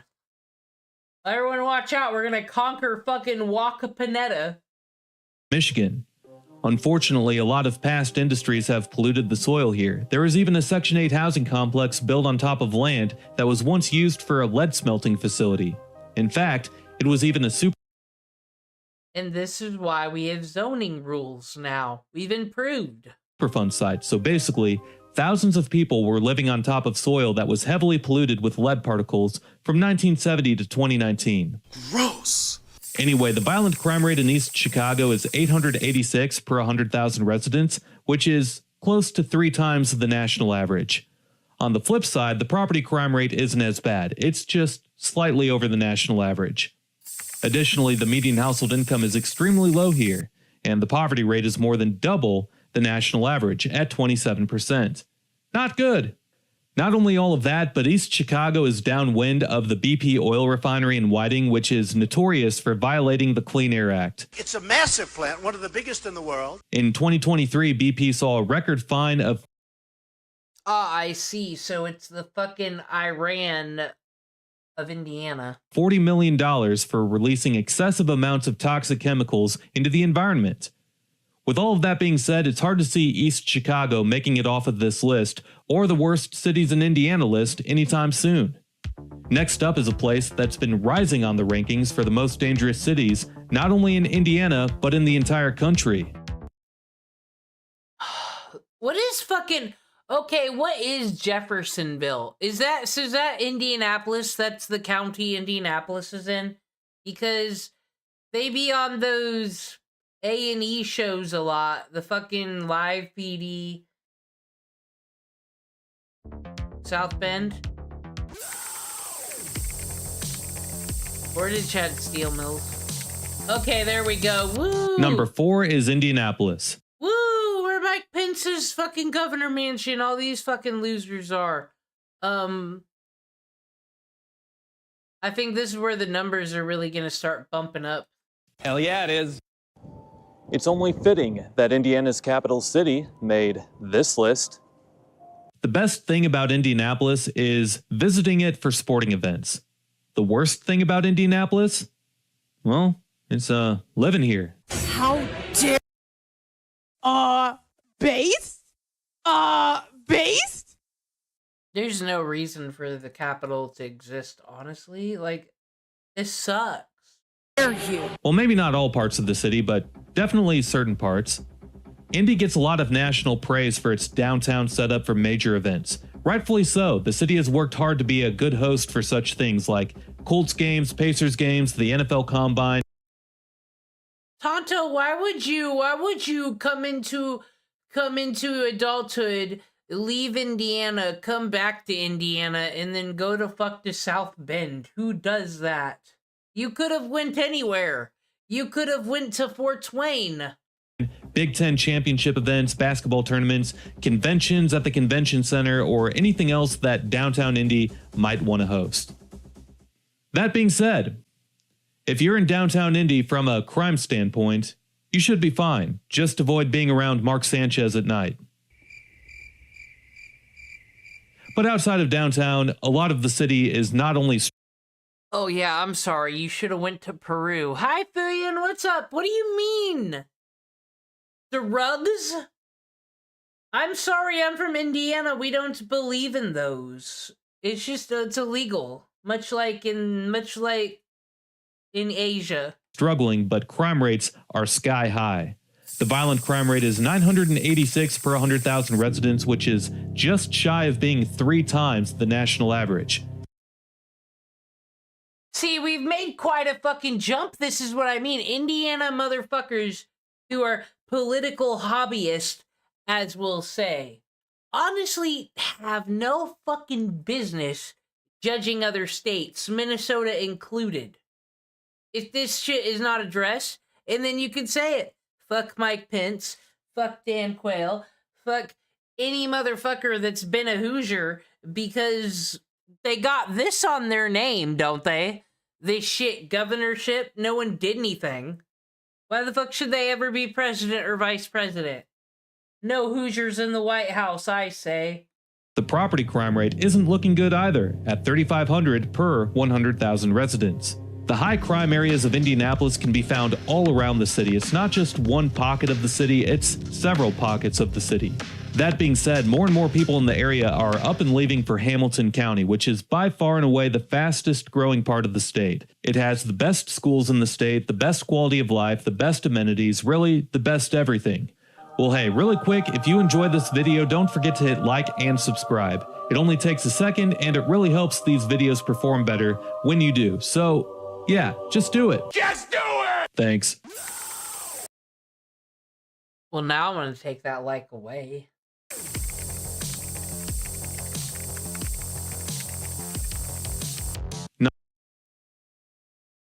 Yeah, once more, I can't believe the fucking whole community city that built itself on the RV boating industry doesn't do well sometimes. Like, Elkhart can honestly this is where the crossroads of fucking US come in. Elkhart is where you measure the economy. If Elkhart's doing bad, it's recession time, much like the fucking groundhog you see. Number 3 is Elkhart. Duh. If we didn't already with the last one, now we're really getting into the heavy hitters. Elkhart is just minutes east of South Bend in an area that's often referred to as Michiana. That being said, Elkhart has a violent crime rate that would fit right in with some of Michigan's cities. The violent crime rate here is just over 1,100 per 100,000 residents, which is roughly 1 out of every 89 people. Despite being known as the RV capital, Said, I'm gonna go for Rochester, Indiana. 6 criminals out of 12 people. the economy in Elkhart isn't that great, although it's not as bad as some of the other places on this list. The median household income is about $23,000 per year lower than the state average, and the poverty rate is at 18.8%. One good thing you could say about Elkhart, though, is that the population continues to grow here. In the 90s, Okay, though, here, we'll be a bit less negative. I will give the compliments. The downtown areas in most of these cities are beautiful. Like, all the brickwork on those fucking buildings from, the 1800s. A lot of downtowns have this going on. But other than all the shitty historic district fucking houses that they leave nasty paling paint on in a lot of these places, the downtown apartments and setups always looking beautiful. Looking like you stepped into a 1920s period piece up in this bitch. the population was in the 40,000 range, but today it's above 53,000. We'll just have to wait and see if that population growth is able to continue or not. Well, from one extreme corner of the state to another, from lake effect snow territory to an area that some might say could be the South. To the dunes. The next place on our list might come as a real shock. Or maybe not. Angola. Hartford City. Nope. Number 2 is Evansville's Evansville. been all the Emu crimes. Evansville continues to rise up the ranks for the most dangerous cities in Indiana. The violent crime rate is 1,156 per 100,000 residents, while the property crime rate is 3,652 per 100,000 residents. Come to gamble your life savings away at the Bally's Casino? Stay because your car got stolen. And now you're in a tough scenario. You're watching your back, trying not to get jumped, standing on the curb with a bunch of hooligans while you wait for an Uber to take you to the rental car place. Good luck with that. The economy here isn't the worst. The median household income is above 50 grand per year and the poverty rate is 17%. There are quite a few worse off places in Indiana in that regard. The crime rate though, in Evansville, yeah. What's the problem though? Tonto, you live in this area. I thought this was the land of the Amish. Clearly I am wrong because we got some hooligans about. What went wrong? For Gary, it said it used to have all this industry, all these, metal places in the car industry, and then all that was gone. So it was just poverty. Like, that's a story as old as time, right? But what the fuck's going on in these college? Because, Bloomington's a college town, isn't it? Yes, this guy's production is better than Ian's, but Jay Kaiser's production quality is better than Ian's. It is what it is. Unfortunately, there's a lot of crimes involving guns, drugs, more guns, and more drugs. Some in Evansville might defend their city and say that none of the crime is random, and if you stay away from the drugs, you'll be fine. And you probably would be, but there are some random crimes here. This article says that a guy pointed a gun at a family for doing nothing other than looking at him on the Evansville riverfront back in June 2024. So not only should you just stay away from all of that activity, but also do yourself a favor and don't make eye contact with anyone. And you should be good. So we've seen places 10 through 2 on the most dangerous cities in Indiana. What could be the most dangerous city in the Hoosier State? Let's see what's behind door number 1.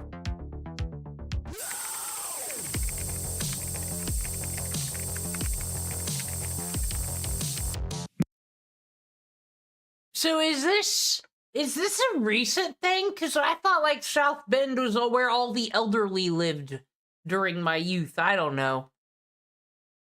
Like 1950s Compton up in here. Number 1 is South Bend. I'm number 1. Most people probably know of South Bend for being the home of Notre Dame, but South Bend has had a crime problem for a long time.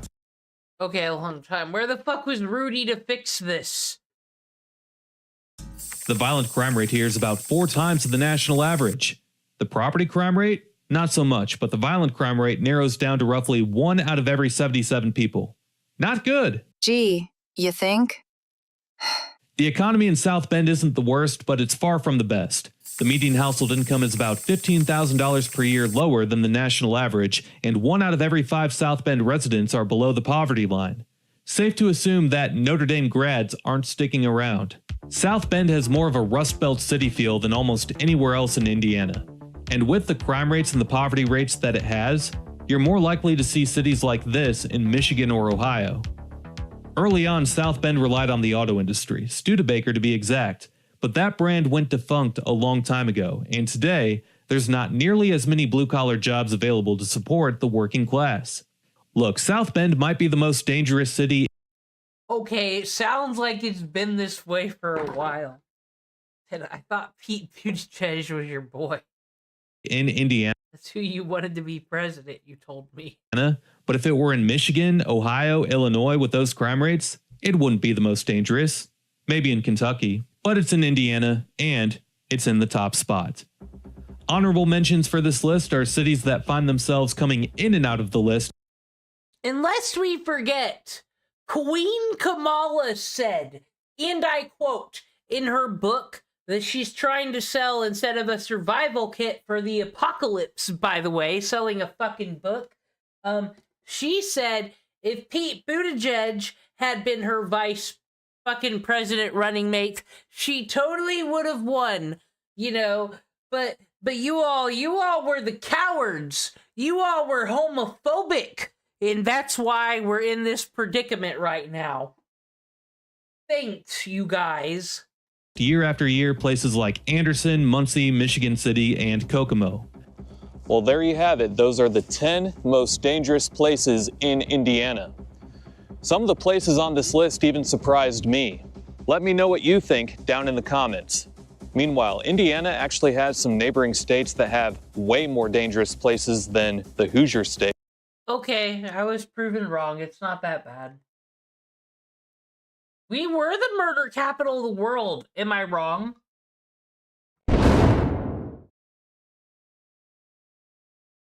Fucking... I don't understand.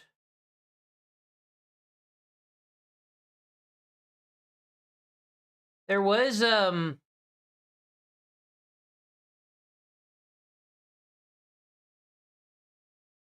Do people in Indiana... Okay. We're gonna figure out what it's like living in Indiana. We gotta know the culture. So we can, you know, forgive me for my transgressions. Do people in Indiana drive tractors to school? Does everyone here care about basketball? And do all Indiana people trespass during mushroom season? We'll answer those questions and more. So grab your... Oh, no. Who the fuck goes mushroom hunting in Indiana? That's stupid. You go to the Northern Peninsula and Michigan for that shit. What are you, a dumb loser? Bibles in your chicken tenderloins. We're gonna unbox the state of Indiana. Bro, is it true that pork tenderloins come... Oh, well, I guess I'll find out all the things.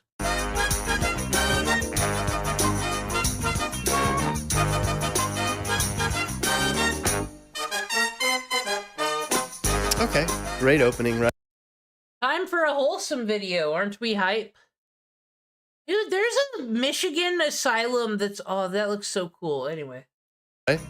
Love that music. Welcome to Indiana, everyone. You probably really can't tell we're actually in Indiana, because this looks like pretty much the entire Midwest, but I swear this was filmed about 20 minutes outside of Indianapolis. This must have been a corn year, because, you know, they rotate crops every year here. That's to save the soil, but more on that later. To get a complete understanding of the state of Indiana, we need to start at the higher level and then drill down into the Hoosier State's various smaller regions. Then we'll get into what the state's all about. You know, the farms, the rednecks, the boring culture. It's all about that mermaid parade, actually.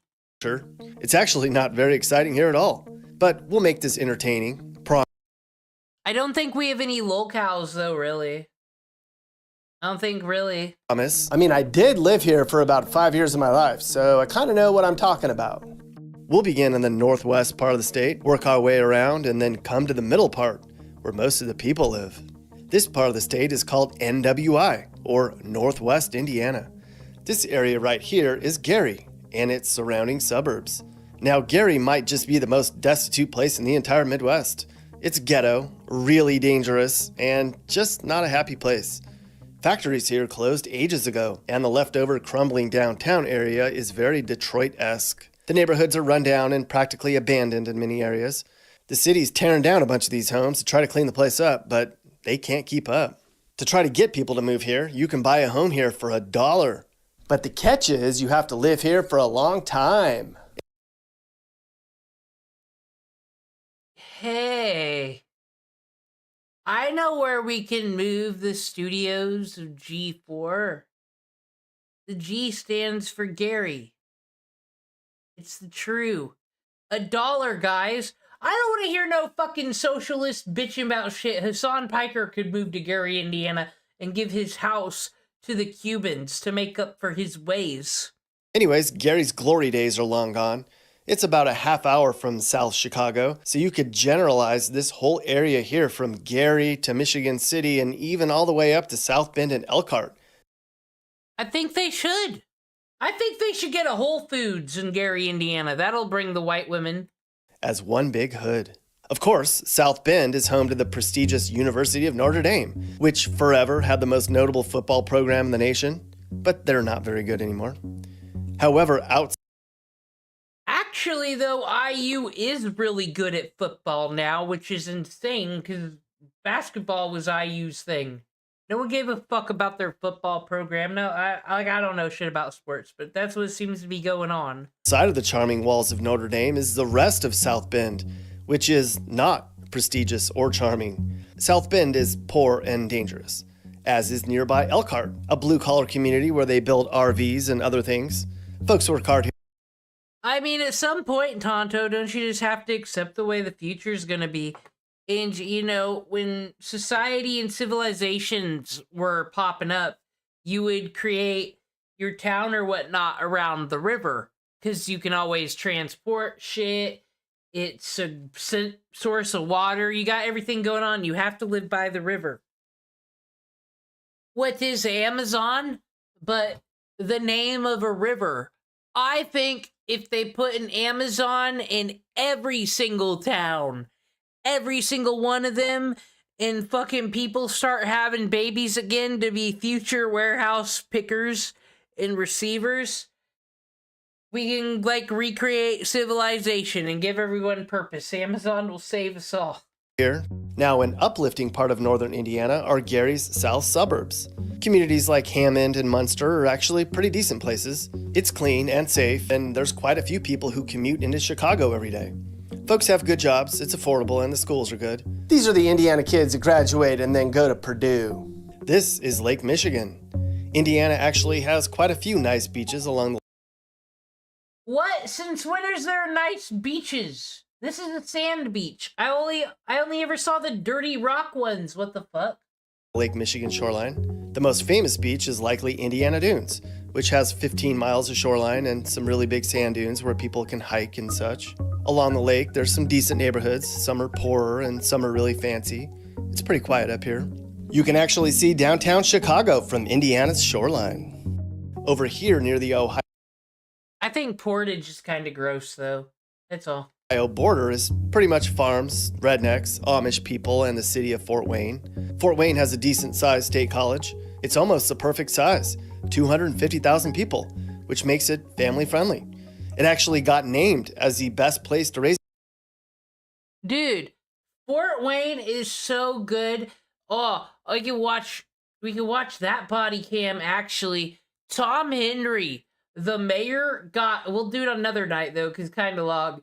He's gotten several DUIs. He's passed away now, but like it never hurt his campaigns. Everyone always elected a mayor because he did a really good job, better than anybody else. So it kind of proves, as long as you're a politician and actually do something, it really doesn't matter. A family once. Fort Wayne is one of the best kept secrets in the Midwest. It's really affordable, pretty safe, and just about all the kids graduate high school. But who doesn't graduate high school are the Amish, and they're a big deal in some parts of Indiana. Their formal education typically ends after 8th grade, where they are then taught life skills at home. Growing up At home, you say with disdain. Well, in all honesty, these motherfuckers make a lot of money in these construction. The Amish are quite wealthy and rich, and they don't have to follow the law, much like everybody else in fucking Indiana, this goddamn Democratic state over here. I cannot believe they've tricked everybody into thinking they're Republican. As I said, it's the greatest grift of all time. learning agriculture and craftsmanship, the Amish population is super efficient at farming, making furniture, and building homes. These are pretty much the best behaved kids in the entire state. Some Amish communities are very strict when it comes to modernization, and they don't have cell phones, cars, or even electricity. That's why you see them in horse and buggies. Other less strict Amish communities drive cars and have computers. Indiana has the largest Amish population as a percentage of its state's residents of any other state. The Amish aren't just big in Indiana. You can see on this map that they're also well established in Ohio and Pennsylvania. This is called Amish Alley. It's here where a lot of people buy their furniture. Did you know there's 10 accidents a month involving cars and horse and buggies in America? What? That's a lot, Mappy. I can imagine there's probably a lot of wrecks since there's a lot of windy roads in these parts. Let's see. 5. Hey, you're right. A quick search shows that there's a lot of accidents in one part of Pennsylvania alone. So slow down for the Amish buggies, people. The whole rest of this part of the state is farms. Yeah, Tonto's right to question your statement. These Amish kids be on meth more than anybody. If you live here, sorry I didn't mention your hometown. I'm sure your marching band's good. The Lafayette, West Lafayette area is a big deal in western Indiana. This is where Purdue University is located. They used to have good sports teams, but because Indiana's cold and not much fun, most of the best athletes now go to schools where it's warm, where the parties are much bigger, and where the girls are more fun to hang out with. Lafayette peeps sure do like to drink. It's been said there's more bars per capita here than anywhere else in the country. I lived here for about 3 years. I know. I took this picture from a downtown bar as the Purdue marching band performed during They're all woodworkers. They can fix it them damn selves. the Lafayette Christmas Parade. Terre Haute has places to buy boots and stinks like manure. That's all there is to say about Terre Haute. The bottom part of the state is small towns, some German and Amish communities, some actual rolling hills near the Ohio River on the Kentucky state line, and, well, more farms. Many of the buildings are covered in limestone. This part of the state leads the nation in watermelon production. If you drove 30 minutes in any direction down here on a random summer weekend, you'd likely find a small town watermelon festival. They call this part of the state Kentuckiana. Whoa! Racism! And it's just about as redneck as the name suggests. Sometimes kids in these parts take part in an annual Indiana tradition, Take Your Tractor to School Day, or Tractor Day, where kids drive their tractors to school.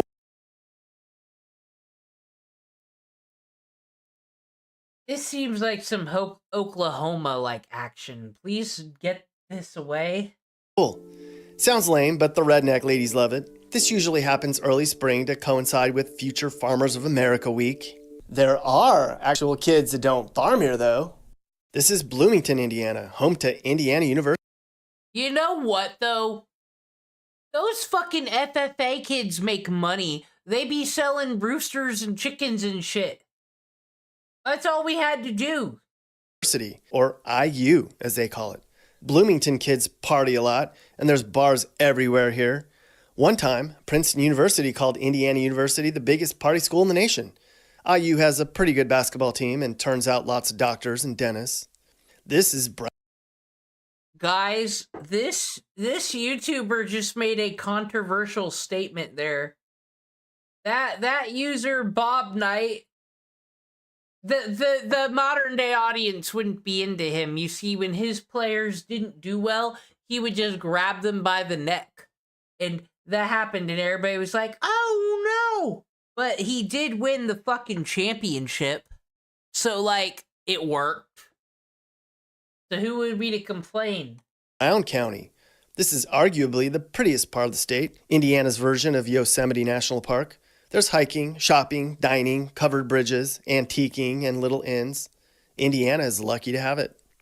Outside of a bunch of teeny towns and such, the rest of the state is Indianapolis and its surrounding suburbs. Indianapolis is the center of the state and its capital, which is why they call it Indianapolis.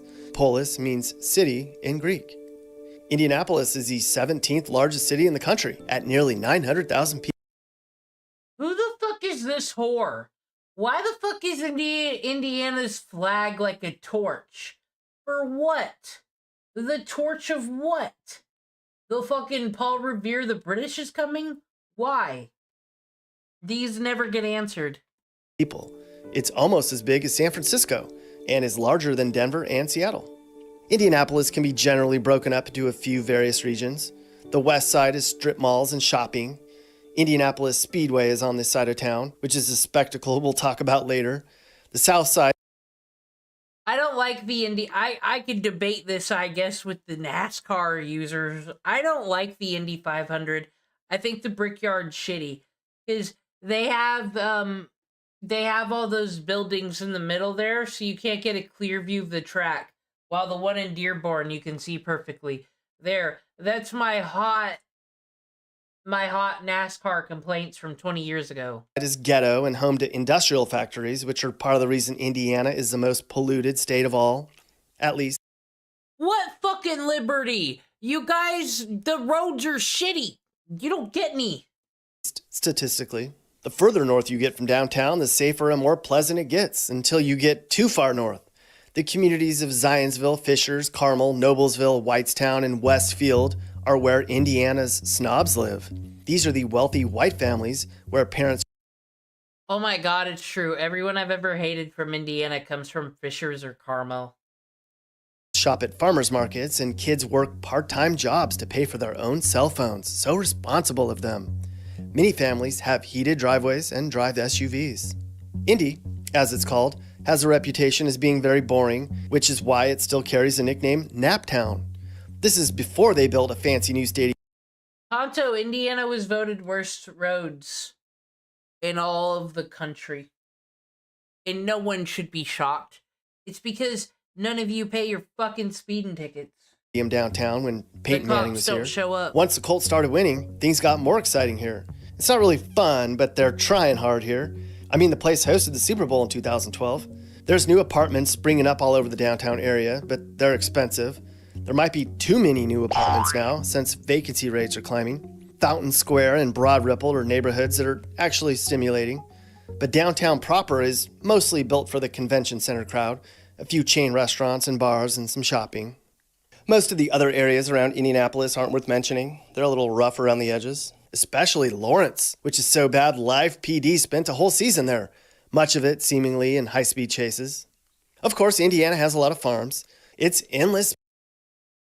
You're from Indiana, you're a liberal, thank you. Miles of corn and soybean fields, with an occasional winter wheat field tossed in. It's flat here, and the thick, rich soil is due to the large ice sheets which brought sediments to the area from as far away as Canada. So Indiana soil was once Canadian soil. Too bad, Canada, we got your soil. Indiana's the 10th largest farming state in the nation, where there's nearly 100,000 farmers that are typically 57 years old. Hey, do you all think I did leave out when I'm, listing what makes Indiana probably where some shit's gonna go down? Because it's just very satanic. I think Garfield does have something to do with it. That it is the most popular franchise, but is the most unfunny thing, but is very orange and striped, which is very not Indiana. But yet, like I said, it's very confusing, and I just see it as the harbinger of doom. The warning of the fall. I was one myself. That's right. I moved from California out to a small community in western Indiana in 2010 and began an organic farm. I just needed to leave Southern California. I wish I had more pictures and videos of the experience, but for 5 springs, summers, and fall, I was on a farm that was about 10 acres big. I learned a lot, and I'm glad I did it, but being a city boy from California, I wasn't much welcomed into the community. Neighbors trespassed all the time. They took wood from my woods and fish from my pond. They littered on my property, too. They were jerks. But almost like a certain state, dare I say, has a population of people who think that they're above rules and social decency. It's the truth. the people who were helpful were the Amish. They literally taught me how to farm organically. I'm eternally grateful to them for their help. Anyways, here's a short video I did find that shows me and my friends blowing some stuff up one day.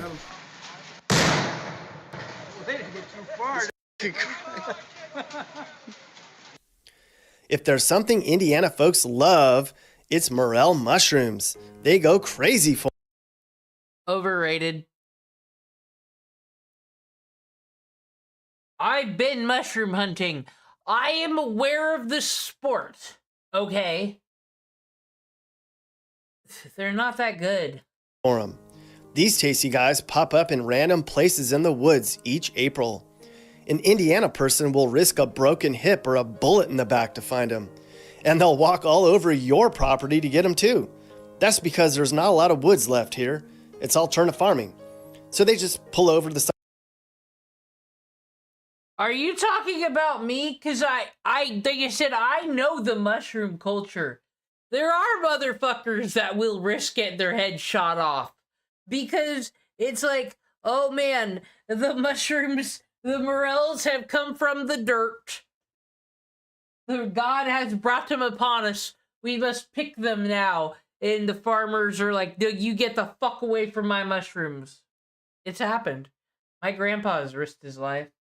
Side of any road and they walk into the woods and they look for mushrooms. Doesn't matter if it's your property or not.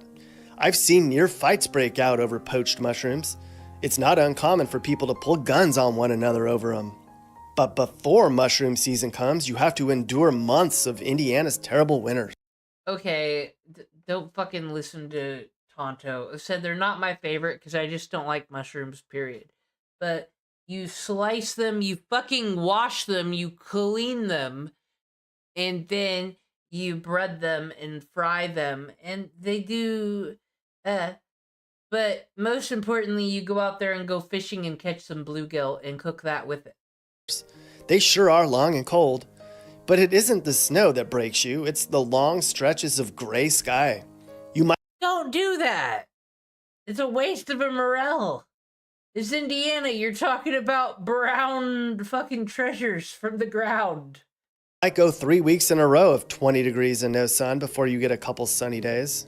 I don't know how people do it for their entire lifetimes, those Indiana winters. Indiana's politics are very red. Going back to the 1830s, Indiana voted to elect a Democrat for president only twice, Obama in 2008 and Lyndon B. Johnson in 1964. A lot of the conservatives. Because it's a fucking state of liars. How Republican are any of you really? Tisk, tisk, tisk. The things that their taxpayers fund in Indiana is all I'm saying. And they all pay taxes, rich and poor, don't worry, they all pay their fair share because they tax the gas. They tax the nicotine. They tax the air you fucking breathe because you will pay. Culture comes from Indiana's upbringing. Back in the day, Indiana was settled by poor farmers who brought in values like religion, marriage, and child rearing. Indiana folks like small government and low taxes because they want the freedoms to do what they want. Low taxes. Okay. It is a state of liars. When they want and how they want. No free meals for you, pal. You gotta work hard to get what you want in this world. Or just take it from the neighbors. Outside of agriculture, Indiana is a pharmaceutical and automobile production giant. In fact, you may not know, Indiana ranks 5th among all states in pharmaceutical products. The Hoosier State also has the second I didn't know this. That's interesting, actually. Suspicious. And a lot of drug addiction and drug dealing. Highest number of biopharmaceutical jobs. Plus, Indiana ranks third in the U.S. for automobile production, and it's second in the nation if you count all the RVs they make in the northeast part of the state. Culture-wise, there isn't much to talk about. Basketball's a big deal here, as evident from the awesome classic movie Who. I've never seen this fucking movie. I saw the Rudy one, and I'm gonna be honest. I feel like if Rudy happened in modern day, he'd be like Daniel Larson and he'd get chased off the campus and called a fucking freak, wouldn't he? That's always the vibe I got. I wasn't very much entertained by that. I think Jim Davis, that James Dean was from here, and that's it.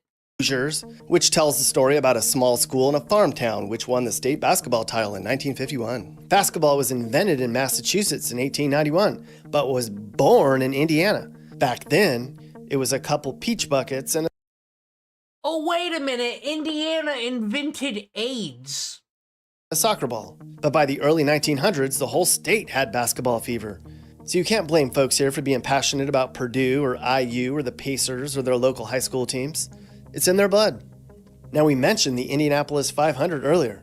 This is the thing to do every Memorial Day weekend in the state. More than 300,000 people watch the race in person, which is kind of a hard number to rack Fucking losers. I hate speed cars. your head around. That's like the entire population of Pittsburgh jammed into a small area for a weekend. I've gone a few times. A lot of people are passed out before the race ends. Kids pee in trash cans. The cars go so fast that when you stand at the fence line, it's hard to tell if the car's even blue or black. No joke. Food-wise, it ain't pretty. It's a steak and corn and potatoes kind of state. Pork tenderloins are the state's go-to staple. It's a big fried pork sandwich that's actually pretty good. They also eat a lot of sugar cream pies. For fun, many people hike, some bonfire. The older crowd can be found at their local Walmart, their local ice cream place, or at a high school athletic event. Indiana doesn't like being called a flyover state, but it's just sort of average. Average wealth, average crime, average cost of living. Not I've seen this place before in my memories. a lot of people are coming, but not a lot of people are leaving. It's a lot of tailgating, a lot of going to church, a lot of high school athletics, and a lot of corn and beans, and sometimes wheat. We didn't even talk about how tornadoes hit the state every spring, or the fact that everyone here thinks Peyton Manning should be president, nor did we have time to talk about how Remember when the Colts were good for like 3 years and no one shut the fuck up about it? I'm glad things are the way they are now. the heck do I get out of this stupid corn maze? But we have to go. There's a high school wrestling tournament about to start, and I need to get there before the free popcorn's gone. Folks think I'm crazy. What do I grow? Okay, I don't think we need his song. I'm gonna take a 5-minute break, get me a coffee, and then, I don't know, gonna hang out, chat, watch a crime video. Crime. Stay with the Indiana theme. We got the Richard Allen from Richard Allen's interrogation. Now, he did the Delphi murders. You think he's got transplant opinions? I think Angola doesn't get mentioned. They kind of like have lake property, but they're kind of like a ghetto lake town. You know, like you have all these, because you live around lake area. They're like nice, well-to-do places, but Angola's kind of like the negaverse, I find. It's just very kind of gross. I don't care for it. That's the Indiana city I actually do not care for, or county or town or what the fuck ever. Gross. Ew. They don't spray for mosquitoes well. Anyway, 5-minute break, BRB, coffee time, wind down.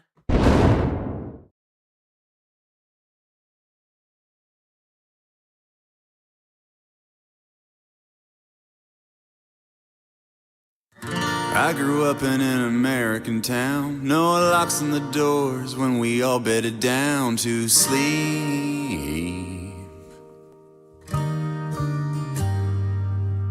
Met a pretty young girl and made her my bride. After church on Sundays, take the kids for a ride down the street.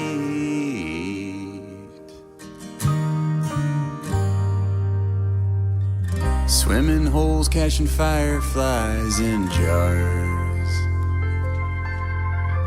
Spend the evening staring at the stars.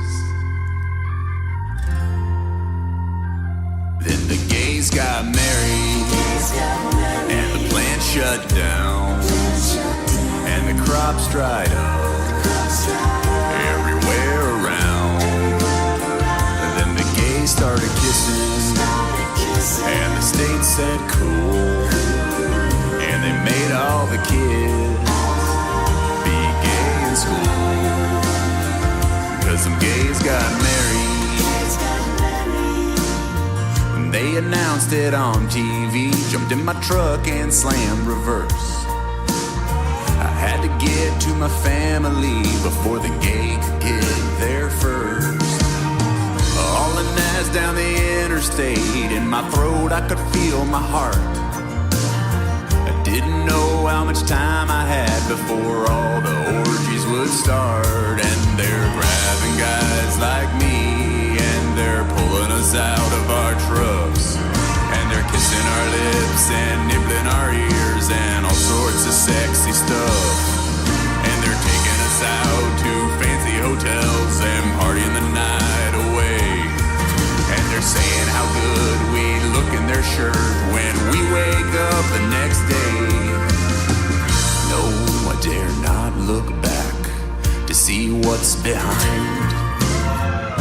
They almost got me once when I was surfing online. And as strong and straight as I know I am, every man can be pushed too far. I seen the devil, and the devil looks like Mario Lopez in jean shorts washing his car. I pulled up into my house, and I quickly ran inside.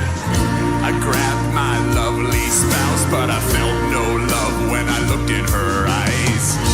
The gay had gone airborne, and I didn't make it in time. My family unit had already been undermined because the gays got married and released gay spores, and all the straight people weren't in love no more because the gays got married. Been in this bunker 3 long years, canned food and recycled air. Yet I shudder when I think about what must be happening up there. A radioactive scorched desert scape ruled by roving biker gangs, with scary tattoos and muscly arms, blue eyes and super cute bangs. So I'll seal myself off from everyone and hide here until I die. Confused and angry, sad and alone, and I know the reason why. 'Cause the gays got married. The gays got married. The gays got married. The gays got married. The gays got married. The gays got married. The gays got married.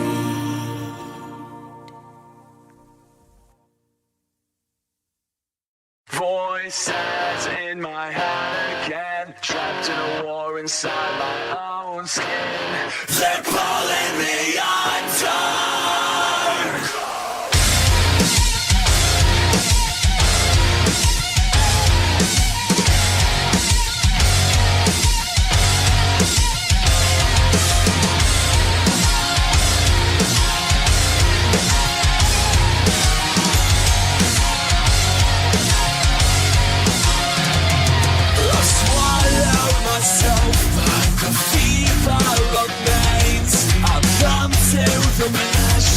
But still feel the pain. If I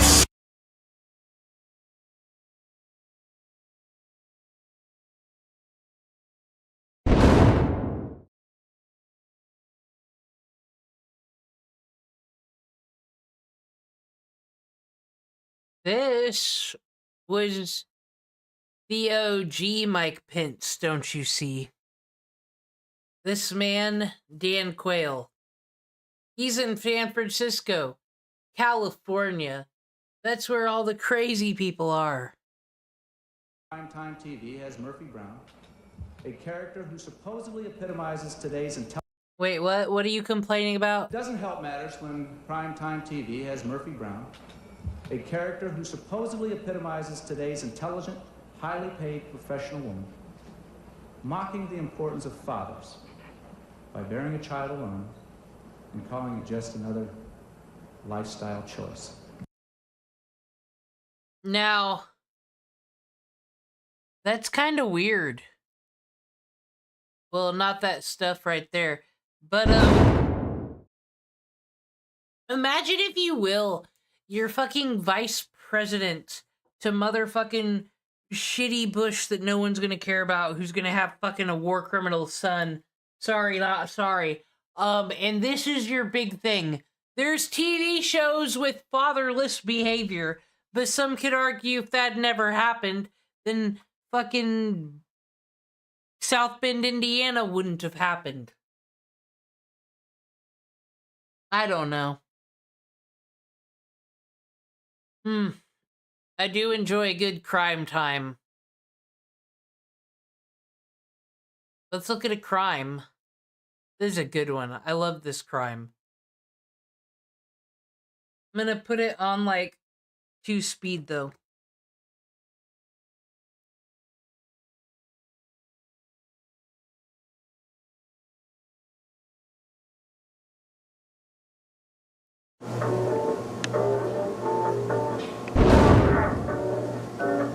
Well, he's a fat cat, a cool cat. Nobody cool cat, but look out, cause here comes Garfield. He never keeps busy to him. He likes to cat, never look out, cause here comes Garfield. He's always got to run up on you. And you beat you to the punch every time. You give up in a single lasagna. Unless he has to give up on his next time. But he's a neat cat, a fun cat, just a number one cat. He knows what life is all about. Here comes Garfield. Look out, here comes Garfield. Look out, I said, here comes Garfield. So you better look out. You better look out. It's still going.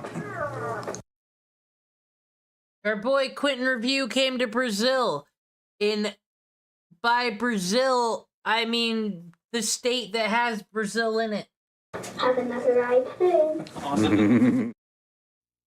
When I was a kid, my dad worked at a place that had a printer, and it was the sort of work environment where you could get away with using the printer occasionally if it was for small things. Now, Dad had grown up in the 1980s, and that was the time where Garfield mania was truly at its peak. And like many Generation X parents, he wanted to pass on to me all of the pop culture phenomenons that he had grown up loving. And it happens to turn out that about a week of Garfield comics fits perfectly on one front and back sheet of paper. So, every few weeks, he would print out a couple pages of Garfield comics, in chronological order. He would bring these home, put them in a binder, and he'd let me read them. So, it came to be that about once a month, I would get to read a couple weeks. This is fucking piracy. Quentin Reviews is a fucking criminal. This is money that the Scholastic Book Fair should have got. Quentin Reviews hates education. Of 30-year-old newspaper strips about a fat cat who hates Mondays and loves lasagna. This was my favorite thing in the entire world. One day, after a few Good night, Tonto. I hope you're free from the evil satanic state soon. years of this, Dad came home and told me he had some big news. Because he had been printing out Garfield strips slightly faster than they were being published, he had eventually caught up.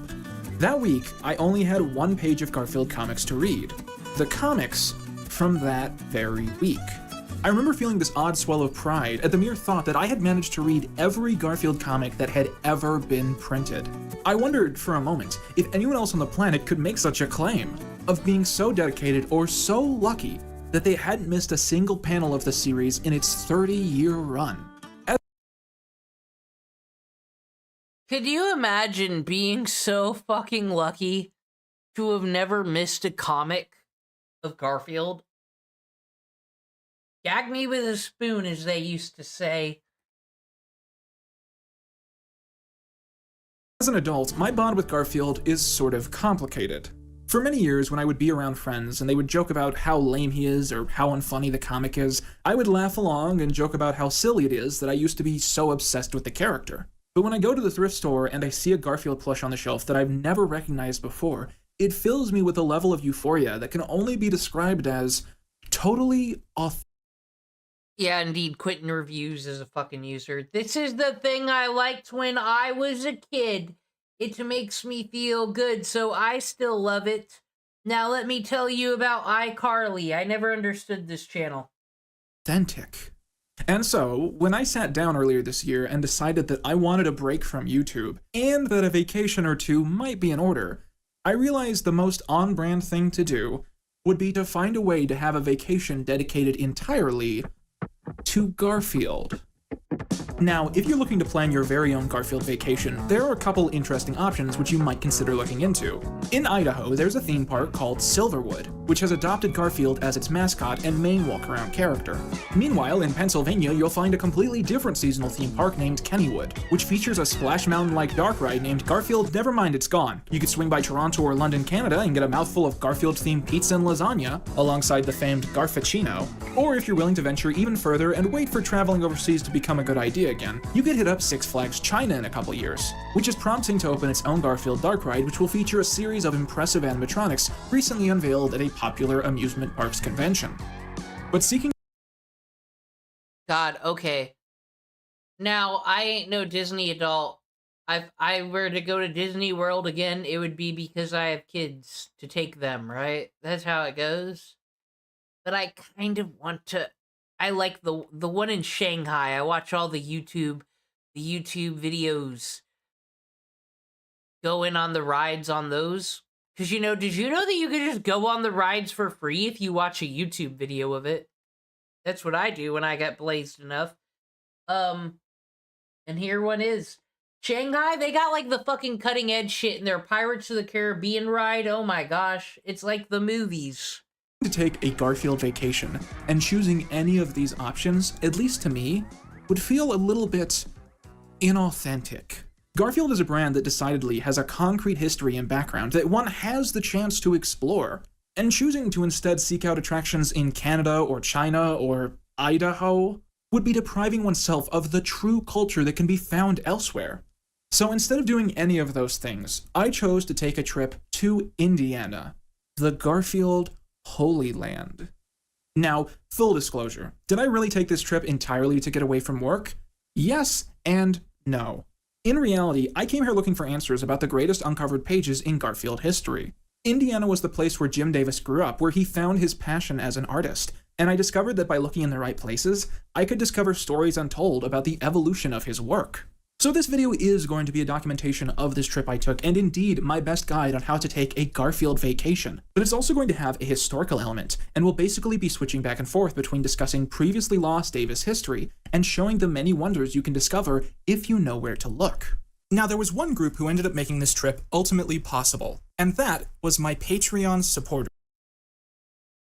Thank God all of his fans from his coverage of iCarly turned out to get this 30-year-old man-child fucking money to go to Muncie, Indiana. Or where the fuck ever. Marion, good for him.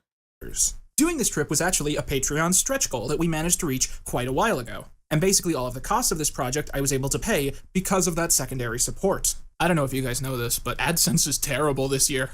Patreon is also the reason I've been able to afford to put all these nice little animations in the video. So if you want to appreciate all of the unique things we do in this video and you want to see more stuff like that in the future, the biggest way to tell me that is to just pledge $1 or $2. And now, it's time to jump back in time, nearly 75 years. This is gonna get borderline stalkerish. Just roll with it.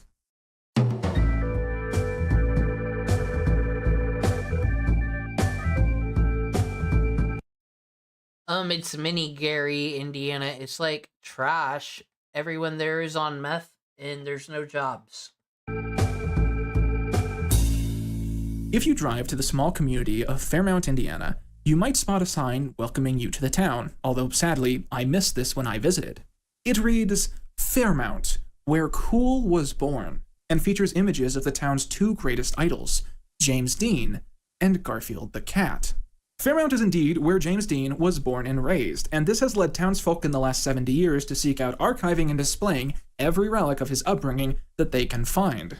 Sadly, the same cannot be universally said of Fairmount's other famous alumni, Jim Davis, the creator of Garfield.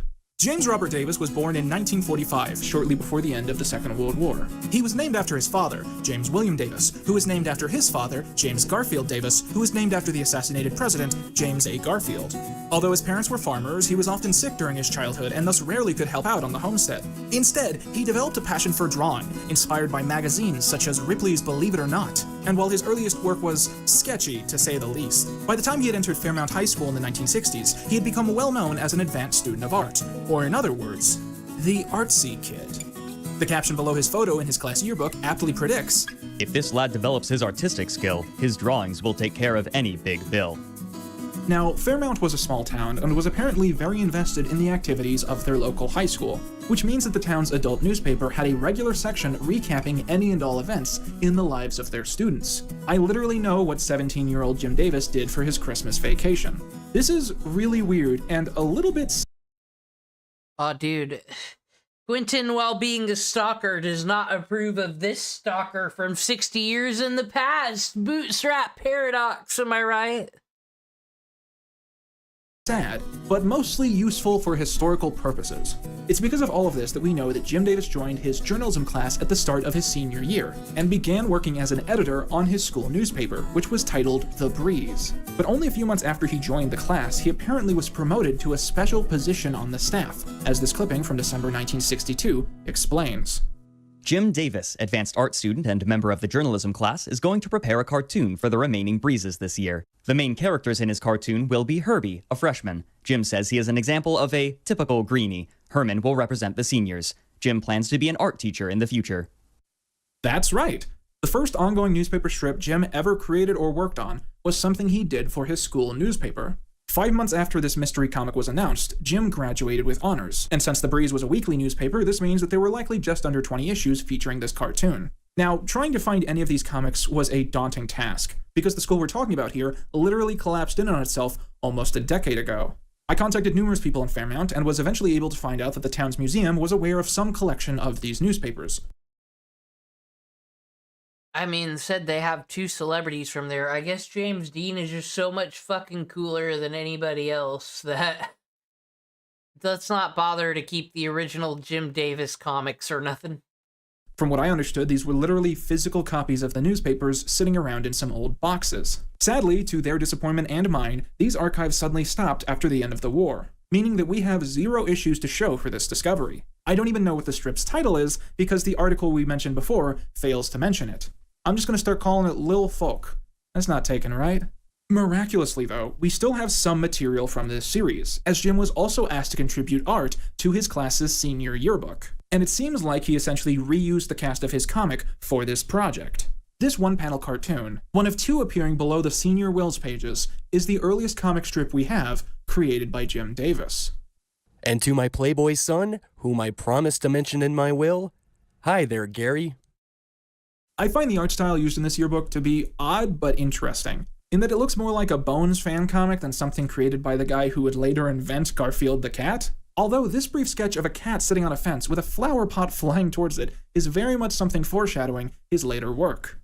After Jim Davis graduated from college, he got a job working as an assistant on the comic Tumbleweeds, created by Tom Ryan. Enjoying the job but desperate to create something of his own, he began submitting concepts to various newspapers across Indiana. Against all odds, a single newspaper was impressed enough with Davis's work to hire him. He would contribute art to the letters to the editor page of the small-town newspaper The Pendleton Times, which was pretty irregular considering that these sections are most traditionally reserved for political gags or caricatures. Instead, Jim would create a weekly panel-bound sitcom starring the most relatable of all potential characters, Bugs. Filthy, disgusting, bottom feeder, bugs.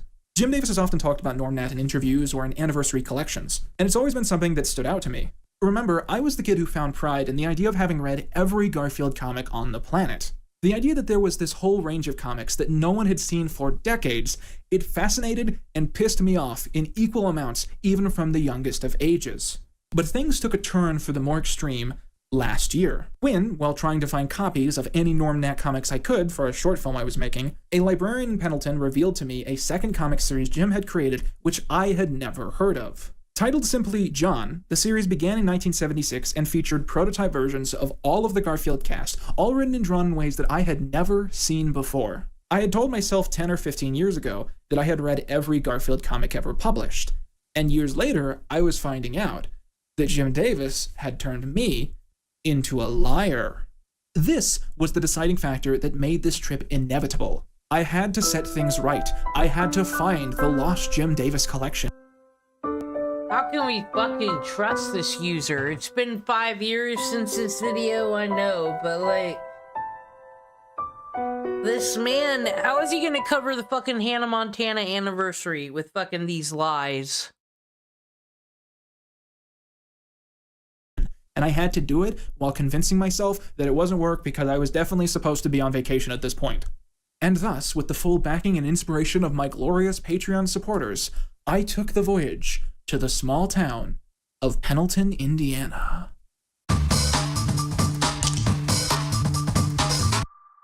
Pendleton, I want to say, is a really cool place.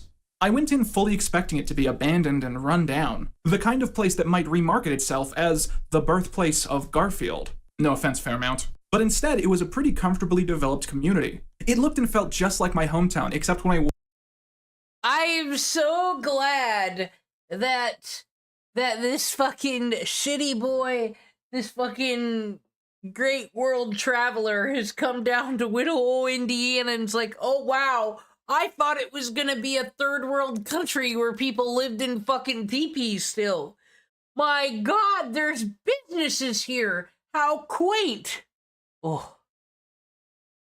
went into a coffee shop, there were a lot of people inside, which was a good thing back in January. After a couple days, I started to feel like I could move here, settle down, and then wait to die in a rocking chair or something. Even the library, while smaller than the ones I am used to, was just cozy enough to relax in.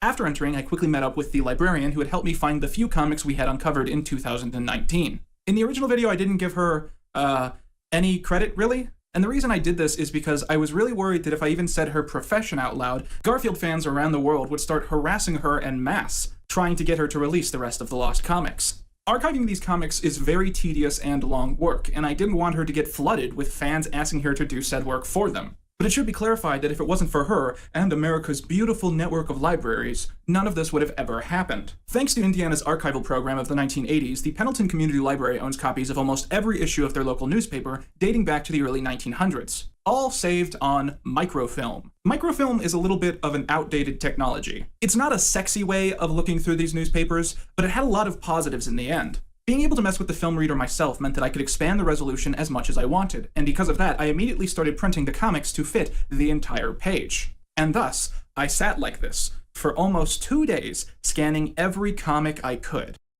Oh, come on, don't act like you're always on your feet, bro. And checking dozens of times through every issue to make sure that not a single dot of ink was missing from my printed out collection. There were a couple big issues that came about while I was doing this, but we'll talk about that a little bit later. The most exciting thing about this whole project was finally getting a good sense of the true nature of the Lost Norm Nat series. As we've discussed, Dad and I grew up loving Garfield and being obsessed with the work of Jim Davis. And it dawned on us that we were reading these comics that no one outside of Paws Incorporated had seen in 3 or 4 decades. The oldest Norm Nat comic seen here was printed just over 47 years ago. It's insane for me to imagine that any creation of Jim Davis is even close to 5 decades old. Here's one of my personal favorite comics from the run. What's your special today? Try our hamburger surprise. This tastes like dirt. Surprise! Now, the first thing most people are going to be inevitably looking for when reading Norm Nat is all the subtle ways it went on to influence Garfield. The most obvious sign of this can be found in the names that keep popping up all over the run. Most obviously, Lyman, Norman's bumbling best friend, would later be reincarnated into Lyman, John's bumbling best friend. Incidentally, I was shocked to discover in my myriad research that Lyman was a real dude. Apparently, Jim's best friend in college was someone named Lyman Kirchhoff Jr., who helped him run political campaigns on campus and by some accounts was his roommate. The various Lyman aside, as I read through each of these missing comics, I found some of the lesser-known connections to be more surprising and shocking. Here's live footage of me discovering one of the most obvious ones. So this is a comic from April the 5th, 1973. This is the NormNet prototype comic series that eventually sort of evolved into Garfield, and we have a character. No, my research paper, we just needed books from the library and websites. I've never touched this stuff, but I do like how you can control the resolution. That seems cool. Character here referencing the anthology of poet John Arbuckle. It's so surreal. I guess Jim Davis just had that name like on backlog, and it's so. Okay, so I get pretty excited in this clip, and I sort of start blabbering. But as overzealous as I was, it wasn't until later in my research that I realized that this comic represents a lot more than just a reused name, because it also additionally implies somewhat of an extended universe. You see, one of the most notable things about the NormNat comic is that a high amount of the strips were actually reincarnated later on. The gags rewritten to better fit the projects that Jim created after NormNat proved to be a failure. For instance, here's a comic from February the 21st, 1974. In it, Cecil the Slug zooms past Norm and explains that he has new treads that allow him to go fast. It's a pretty good bit for a comic about bugs. But when Jim later created John/Garfield for the Times, he reworked the strip into being about Lyman having good shoes. This was printed on February the 9th, 1978 in the Pendleton Times before being workshopped one last time for the syndicated Garfield run on November the 11th, 1978. By this point, Jim was so obsessed with recycling the comic that he chose to ignore that the joke doesn't even make sense anymore. The point is that this NormNat comic, which mentions... Dude, imagine criticizing Jim Davis for his jokes not holding up on his comic book. Fucking insane, Quentin. Insane. John Arbuckle as a poet is notable because it was later recycled into a comic where John writes and then reads that very poem that was shown in the original comic. This seems to outright confirm that NormNat and Garfield exist in the same expanded universe, with John writing the poem in Garfield and a character then reading the same poem and attributing it to John, although John's name in the two runs is actually spelled differently. Another comic from the next year does a similar bit of foreshadowing. Hi, Lyman. Where are you headed? I'm hoofing it down to the Bijou to see their new Stag movie. Stag movie? Oh, my. Yeah, you see, the star of the movie runs around with no clothes on, which is okay because he lives in the woods. Good heavens. What's the name of the movie? Garfield, Stag of the North. NormNat has a lot of eccentricities in the stories that it tells, given that it has a completely different format to Jim's other work. For instance, an ongoing gag in the strip's first year was that Norm was continuously simping for a slug woman who looks like this. Here comes Natasha. I gotta do something really masculine to impress her. Hi, Norm. The beach is that way. I'd like to stand and chat, but I gotta go beat up on a bully and do some push-ups. Face it, Norm. You may look like Douglas Fairbanks, but you have the heart of Broderick Crawford. I mean, it makes more sense than B-movie, let's be honest. Their approach is Natasha. Honto's not here. I made a comment about B-movie, and I said, let's be honest. Now that's a funny name. Natasha, old Norm baby has memorized the love sonnet. I'll work it into her conversation and sweep her right off her feet. Hi, Norm. By golly, she sure do look like rain. Natasha is one of only 2 female characters in the NormNat series, and Hi Norm is the only line of dialogue she is ever given. I think one key thing comes to define. Clearly. Jim Davis is a misogynist, much like most men from Indiana, most white men. He doesn't give females in his 1970s comic enough time to resonate with a male audience, and this is why sexism fucking exists. God. NormNat, especially in later stories. And that is the strip's ongoing frustration with its own lack of success. In one arc from late 1973, Norm begins to comment on the fact that despite the fact that the comic is named after him, he never, quote, gets the punchline, leading him to attempt to become a stand-up comedian to prove that he is indeed funny. It's time I started earning my own way in this strip. I'm gonna become a stand-up comedian. You are halfway there already. How's that? You are standing up. I've already been booked for a one-night stand at the Roach and Fuller. For how much? $26.50. Where did you get that kind of money? For being the fall guy for a nothing nobody sawed-off wimp in a comic strip whose name I can't even remember. I'm only going to do that last take once. This attempt at professional comedy leads to Norm bombing every night and constantly being caned off screen. This is clearly one of the main inspirations for the Finch strips commonly seen in Garfield. But my favorite out of all these strips is from November 8th, 1973, when Jim makes commentary on boomer generational humor, which was far ahead of its time. And this guy says, I haven't had a bite in 3 days. So? Now let's give, I'd be messing, but let's give Jim Davis all the fucking credit for knowing how to get that bag. He's like the Five Nights at Freddy's version of comic books. Just put it out, and he's out here hustling. Who thinks to actually submit their cartoons to newspapers? I feel like people just put pictures on Twitter and cry about it now. This guy's a real fucking hustler, this Jim Davis. And Dilbert was boomer humor. We saw what happened to the creator of Dilbert. He did not live a happy life. Jim Davis, I feel like fulfilled. I bit him. So that's what I did. Yeah, boy. I bit him.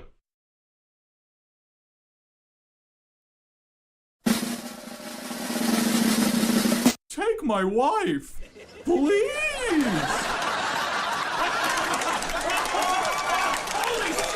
It really seems like Jim was actually convinced that one of the reasons that his comic wasn't being picked up was that it lacked the typical I hate my wife male boomer humor. Because not only does he use this strip to mock said standard, but in following months he caves.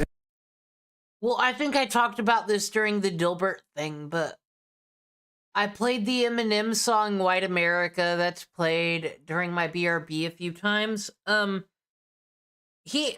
makes argument. I was judged for the color of my skin. Some people didn't give me a chance because I was white, but then I worked hard and I blew up. And now Dr. Dre is kind of just the guy that discovered Eminem. Now I'm hot and he's not. We've switched places. And I'm like, he writes about race relations and he did it in song form and he basically made the same argument as fucking Dilbert guy and did it way better and no one cares. Okay. And introduces a character who exists exclusively to fill this role.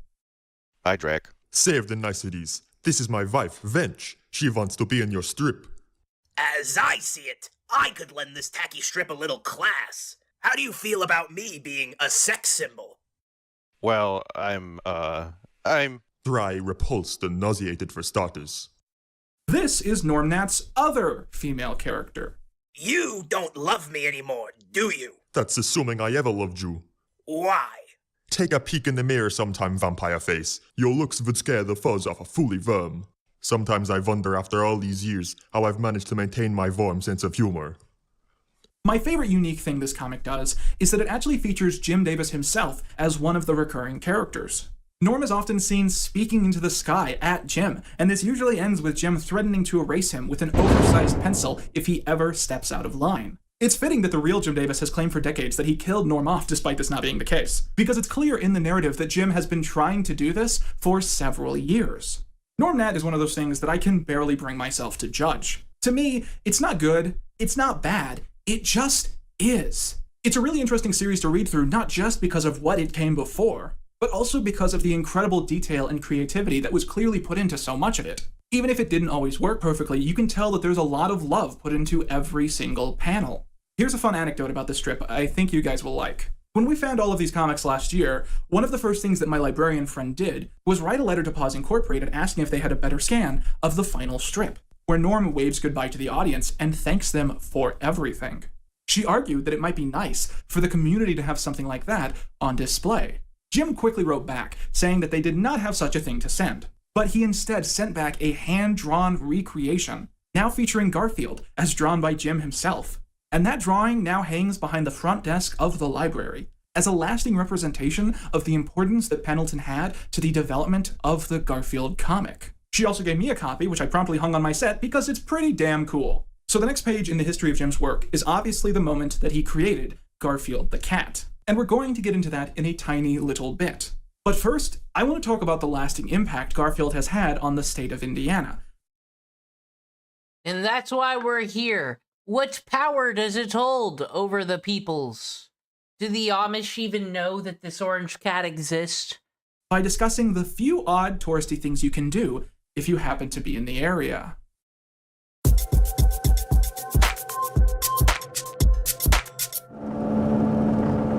That's probably it right there. Look at that. Oh. This is like some kind of thing. This is the way in. I'll just park right here. All right, you're going the wrong way. Yeah, so you might be asking, what's the significance of Muncie, Indiana? Why is it one of the places that all this Garfield stuff exists? Well, Muncie is where you can find Ball State, the college where Jim Davis went to college, and Jim Davis loved to. I've been to Ball State because they do all the journalism stuff there. It is quite cool. Nice campus. So much he decided he wanted to live here or around here. So Paws Incorporated operates either out of Muncie or near Muncie, and the Garfield comics are intended to be set within the Muncie city in the car. So Muncie is supposed to be literally the place where Garfield is set, and that is one of the. It's also the place where the celebrities became cops, Eric Estrada and Jack Osborne, in one of the Jacksons, and they electrocuted themselves and got new cop cars from VH1. Reasons which they just ended up just adopting, Garfield as its mascot to try and bring tourists in. The town that I'm from is, it's big about horses. Everyone loves horses there. You go on a street and there's like a 1 in 10 chance. Do you think Vosh lives there? We know Quentin is not freaky in these aspects, okay, because he rebelled against that neighborhood by being into cats instead. That the street is named after a dead horse. It's that kind of place. And it's surreal going to Muncie because it feels like the exact same place, except it's obsessed with Garfield. Yes, from features such as the Cool Cat movie in C-Lab 2021. Instead of horses. There's a statue. There it is. Hi. Oh, hi. Sorry, I hope we're not surreal. Oh, no, you're not. Oh. And they're all signed by Jim Davis, Yes. right? Mm-hmm, mm-hmm. Oh, this is so cool. We also have a ride. Oh, you guys have one of those too? Yeah.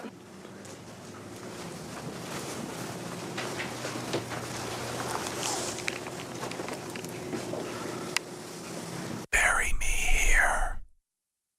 So the Muncie Visitors Bureau is a quaint little establishment that attempts to encourage people to travel there for tourism. One of the ways it accomplishes this is by being one of the most concentrated sellers of Garfield merchandise. Now, where did they get all of this insane merch, you might find yourself asking? Well, only a few months before I came to Indiana, Paws Incorporated closed its headquarters down and put the building up for sale.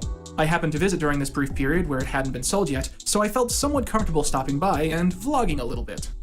And from 1989 to, let's say, November 2019, pretty much every Garfield comic that you guys know and love were made inside this building. The official story of what happened is that as Garfield went fully digital around 2011, there was no reason that everyone on the staff couldn't just work from home. Having an art studio just for making Garfield made sense when the place opened in 1990, but by 2019, it had become an outdated money sink. But I also think that the main reason that the headquarters closed down was the recent buyout by Nickelodeon. In past years, when Paws was trying to broker new merchandising deals, they would often fly people into Indiana to take them to this building, where they would be shown rooms filled to the brim with Garfield plushies, teacups, and books, and often this would help seal the deal. This is where we meet with all of the licensees. We work visually. All of our walls are bulletin boards. And when we have agents come in from other countries, we could talk all day but never see the same thing, but they can go to a shelf, pick a product up, and say, do this in green, and we can sell this. But as Nickelodeon now owns the rights to Garfield, tasks like that exist outside of Paws' worry or jurisdiction. There's just no reason to have rooms dedicated to exemplifying how merchandise-friendly Garfield is, because they're just going to gather dust. As I traveled around Muncie, I heard stories from many small businesses that they were all given early access to tour the closing Paws building and claim any merch that they wanted. This is how the Visitors Bureau is able to sell merch which is decades old, yet in pristine condition, because it all used to hang. I just know eBayers just got all that stuff and list it, but I guess they could just list it on their website as well. In the hallowed halls of Paws Incorporated as mere decoration. We were told before we left that we just had to stop and go to the back office to meet Executive Director Jim Mansfield, and to see some of the rarest Garfield collectibles of all time. Jim owned not only a personal autograph from Jim Davis, but such rare artifacts as a signed print of the famous 25th anniversary comic, alongside the original April 1978 article from the Muncie Star, which previewed the comic months before it went to Calm down, autist. Print. Finally, I had found my intellectual equal, a man of culture, a man of true taste. I was very curious about. Dude. Well, I would like to know where the fucking current Family Guy lore is, but Tonto said I haven't missed anything in the last 20 years, though, actually. But I'm pretty sure Garfield still fucking hates Mondays, and he still likes lasagna. And he's still fucking terrorist to John Arbuckle, Yodi, and sending that fucking one to Abu Dhabi. I feel like there's like 4 things going on in Garfield, you know? How Muncie had subtly adapted this strange identity, based around drawing tourists in with a cartoon cat, and it seemed Jim had all of the answers. In 2003, Garfield turned 25 years old. This was probably the biggest time for Garfield as a brand. His birthday was celebrated all over the world, and production had recently begun on a live-action film which would star Bill Murray as the Fat Cat. To celebrate, Muncie... Fun fact, Bill Murray is such a extra that, like, the only way you can get a hold of him to get him in a movie is you have to call some kind of an answering machine, and then his management will get back to you. For some reason, he thought this Garfield movie was going to be directed by the Coen brothers. It wasn't. He said yes to it. Rip. He held a massive celebration dedicated to Garfield and Jim Davis. It started on Thursday, which was actually his birthday. Oh. You probably already had one of these, buddy. Oh, no. Started on a Thursday. We actually had a big birthday party out at Minnetrista, which is one of the local attractions. And then on Friday, all the Garfield collectors were here. There were about 400 of them. Wow. And they took over our convention center and was selling things and whatnot. Friday night, we had a dance that was called the Fur Ball. And so, of course, Jim and Jill were the celebrities to that whole thing. And then on Saturday, we actually had a parade downtown, and we got the Garfield blimp from the Macy's parade, along with a whole bunch of other stuff. As a treasure hunter myself, that is quite the get. That is cool. So it was just 3 full days of a lot of fun and activity. And Garfield swept the community. It was in the midst of this celebration that Muncie unveiled a collection of statues customized by local artists, which were put on display all around town. In 2003, there were 25 of these statues in existence, the first of which being a generic statue of Garfield featured at the Muncie Visitors Bureau. Sadly, only 15 of these are still on display today, most either being put into storage or sold to private collectors. At the Muncie Imaging Center, we found This Cat Has 9 Lives, a breast cancer awareness Garfield. Next to him sits a sign which reads, "This cat has 9 lives. You don't, so get a mammogram." At City Hall, in an obscure nook of the building, sits Garth Brooks. As we'll see later, statues being this perfectly intact with props and decorations still in place is rare with this collection. At the American Red Cross rests a dedication to Clara Barton, featuring Garfield as a nurse. From what I can tell, this isn't the original statue unveiled in 2003. That, or it's been very hastily customized. I think there's something sort of funny about how shabby the current statue looks. If you can't tell, the American flag is being held on with packing tape. We next stopped in at Jack's camera shop, where we actually got to meet Jack himself. Jack told us that Jim Davis had actually stopped by the shop the week before and had re-signed the statue. As Jack explained, the gimmick of his statue is that it's actually a working camera. So Garfield was a pinhole camera. Oh, I see. So there's a pinhole in his nose. So a little hole in his nose, and then in the back is a receiver for Polaroid 4x5 film. Oh. So you put him outside on a nice bright day, and 20 minutes later, you'd have enough light on the film. One of the strangest experiences we had was at the Muncie Children's Museum, which we instantly noticed had a Garfield coat room right by the entrance. However, when we spoke to the woman at the front desk, we were given very odd instructions. We were told to leave the museum, go down a flight of stairs next to the lobby, and to then stop right outside of the museum's storage facilities. This is where we found the statue, sitting in a damp, unlit corner, which actually seems to match its coal miner theming. This is the perfect setup for the Muncie Center of the Arts, where we found Yo-Yo Pa and Puglacey.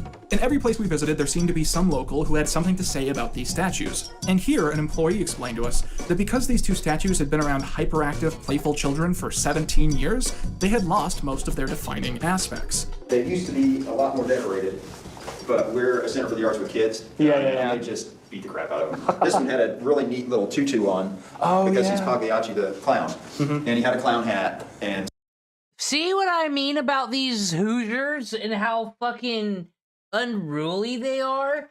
Like, yes, here's our children's museum, arts for children. We let them beat up the arts projects instead of teaching them to leave the art alone at the art museum. Why do we follow rules around here? Stuff, and oh, that's gone now. The other one is Yo-Yo Paul. Yeah. And he doesn't have his glasses or his violin anymore. Oh, okay. And he used to have all that stuff too, which I get it. That's great.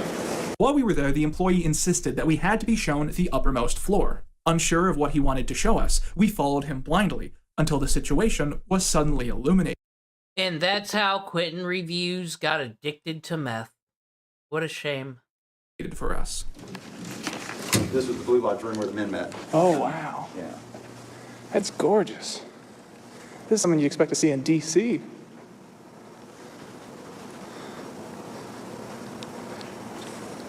Now, why isn't the Garfield statue in this room?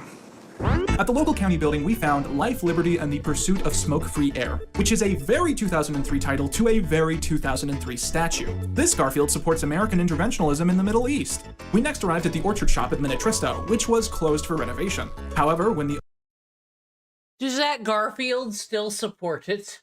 Curious. owner saw us out front, she dragged the statue out to the warehouse portion of the building so we could take a photo with it. People in the Midwest are very nice. At the local animal rescue, we found Saving Lives is the Cat's Pajamas, which had been sitting outside for 17 years and showed a little bit of weathering, but was still a very charming piece. Next, at an active daycare, we found Literacy and Lasagna, which features a hidden quote on the back The OG Leering Center. that reads, "Literacy is like lasagna. Delicious." And, in my personal favorite statue, at United Way in the Star Building, we found Reflections of Our Community, a disco ball Garfield which has remained in perfect condition over the years. We met an employee there and had a long conversation about the closure of Paws Incorporated and the effect it's had on the community. Finally, our last two statues were found at the famous Ball State University. At the Ball State bookstore, the map told us we would find modern art Garfield, but instead we found a different statue which is intended to be a tribute to Indiana legend Carl Erskine, a former pitcher and lifelong supporter of the Special Olympics. I didn't understand this context at the time and just presumed that it was supposed to be a superhero, which I guess it kind of is. After this, we were supposed to go to the Ball State Alumni Center. This is where things got confusing. Throughout the whole day, we had been relying on people at front desks and employees for directions. So when we walked into the building that we thought was the Alumni Center, we went straight for the front desk. However, a FedEx guy had gone in just a few seconds before us, and it turned out that he and the front desk lady actually knew each other. So we're waiting for him to finish dropping this package off so we can ask for directions. And then, all of a sudden, the FedEx guy loudly announces, "Guess what? Me and Marsha are having a baby!" What followed was a straight minute of hugging, and then a 15-minute conversation about How fucking dare you? Quentin Reviews is here to learn about Garfield, not for you guys to share your personal information with fucking each other and having friendly conversations as coworkers, you know, having some social connection in this world. Don't you know some fucking neckbeards need to make a video on Garfield? daycares and birthing plans and doctors and baby showers, and there was a 0% chance that I was going to interrupt all that just to be like, "Excuse me, I'm a Garfield historian?" So instead, Dad and I wandered around this goddamn building for the longest time, and there were no Garfield statues. There were a lot of sweaty guys working out really intensely. Turns out that was the football center. Those were all football players training rigorously for a season that never happened. But once we found the actual Alumni Center, we knew we were in the right place. And of course, it was there that we found The Graduate, the final statue in Muncie that we had left to see. After we were done in Muncie, we did what is called the Grant County Garfield Trail. This is sort of a ripoff of what Muncie did, but done across an entire county instead of just one town, and featuring a much higher budget. Each statue is a different mold, and your general road trip tourist will find these much more interesting. They're also mostly outside, making them much more accessible. The camera's gonna die.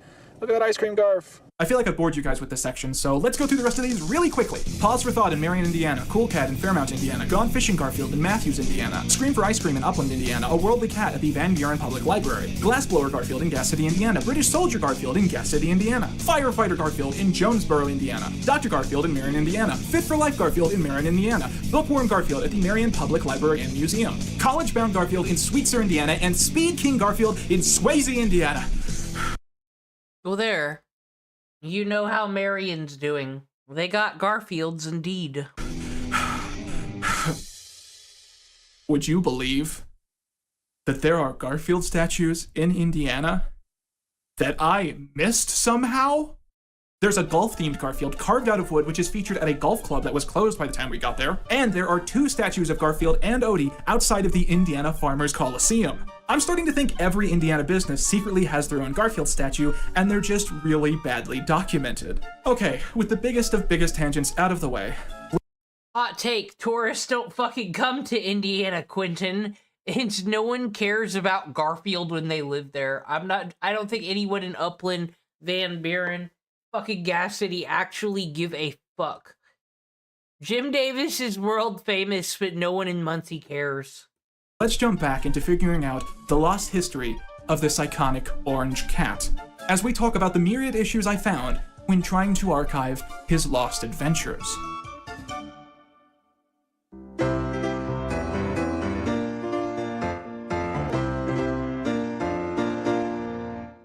Okay, so Pendleton was a fantastic place to visit, and the library was so great and was essential to this restoration project being a reality.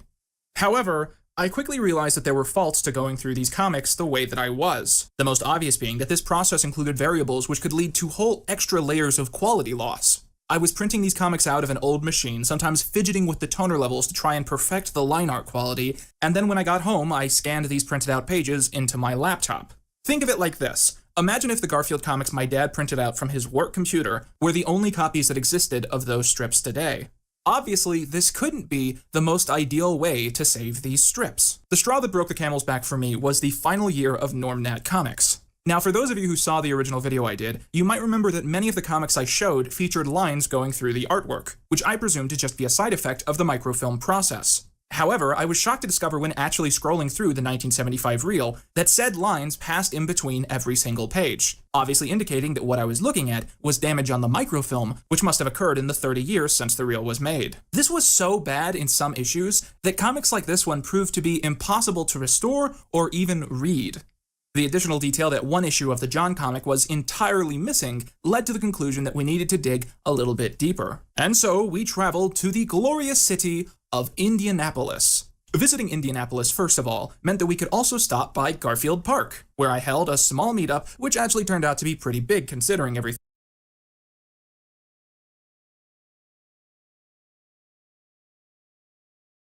These all do look like Quentin review fans. Seems we're 50-50 on the gender ratio. Good for you.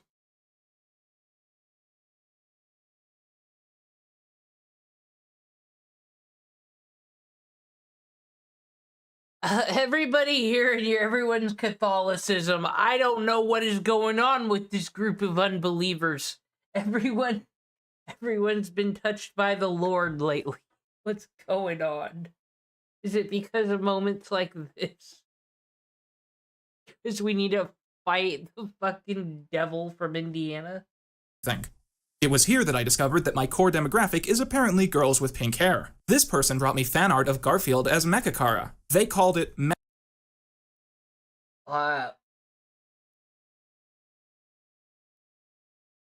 That is motherfucking... Is that like one of Quentin Review's characters, or is this fucking Lynn Cara?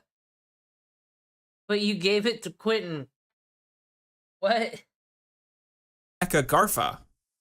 I will treasure this until the day I die. Anyways, eventually we made it to the Indiana State Library, which, we discovered, owns a massive archive of almost every newspaper in the state that you could ever want to read. Upon arrival, we learned 3 facts that completely changed the restoration process and basically led to me starting from scratch with the project.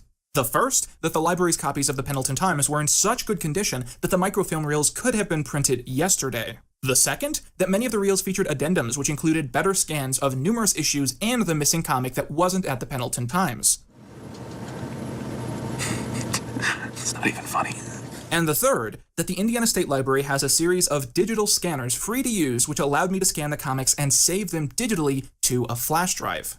For reference, here is a comic that I was sent by the librarian in 2019. Here's the copy I printed out myself in Pendleton. And finally, here is the digital scan I made at the Indiana State Library. To me, this is the difference between having a VHS copy of a lost movie and having the official Blu-ray release. This was the day before we were supposed to leave, and I was quickly realizing that I owed it to all of you to get the best copies of these comics that I could. So the morning that we It's so sad for someone to be a hero.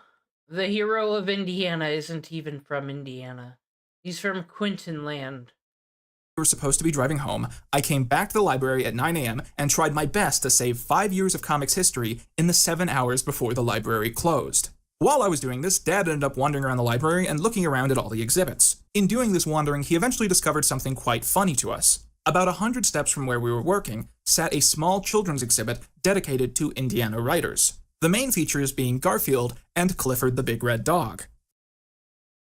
I might be wrong, or maybe he's from Connecticut, but isn't Mark Brown from the Midwest of Arthur fame? But that's cool.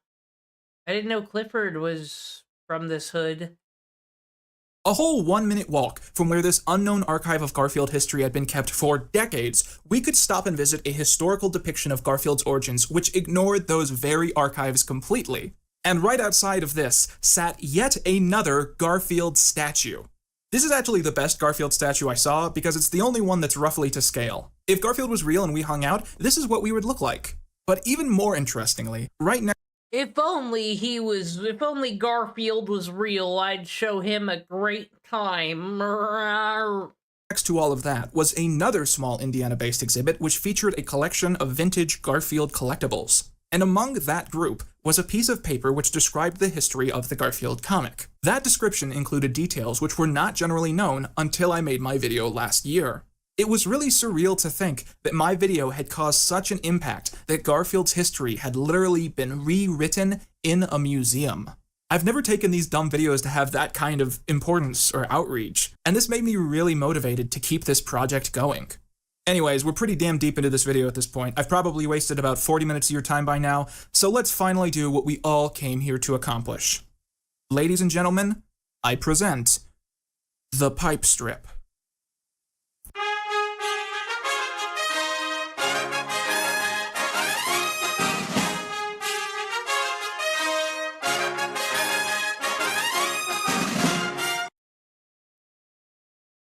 Now's the best time to light up, everybody.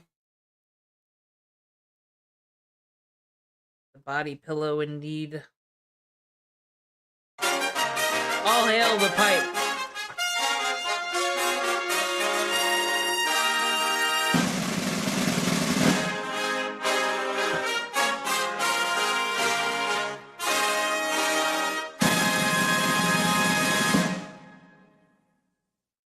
When looking through this prototype series, which would eventually be reincarnated into the most famous comic strip of all time, it's funny to look at all the odd details which mark a stylistic difference between the two runs. One of the most notable things about Garfield, so notable that the Wikipedia page mentions it in the opening intro, is that the strips mostly seek to exist in a vacuum outside of current events, politics, or pop culture. That's why it was possible for a kid being raised around the turn of the millennium to read comics from 1978 without feeling like they were dated in any noticeable way. But it's clear from reading Normnat and John that this was a lesson that Jim hadn't quite picked up on yet. This is it. Here comes the judge's decisions. She won! She won! The next time I see Dorothy Hamill, I'll scratch her eyes out.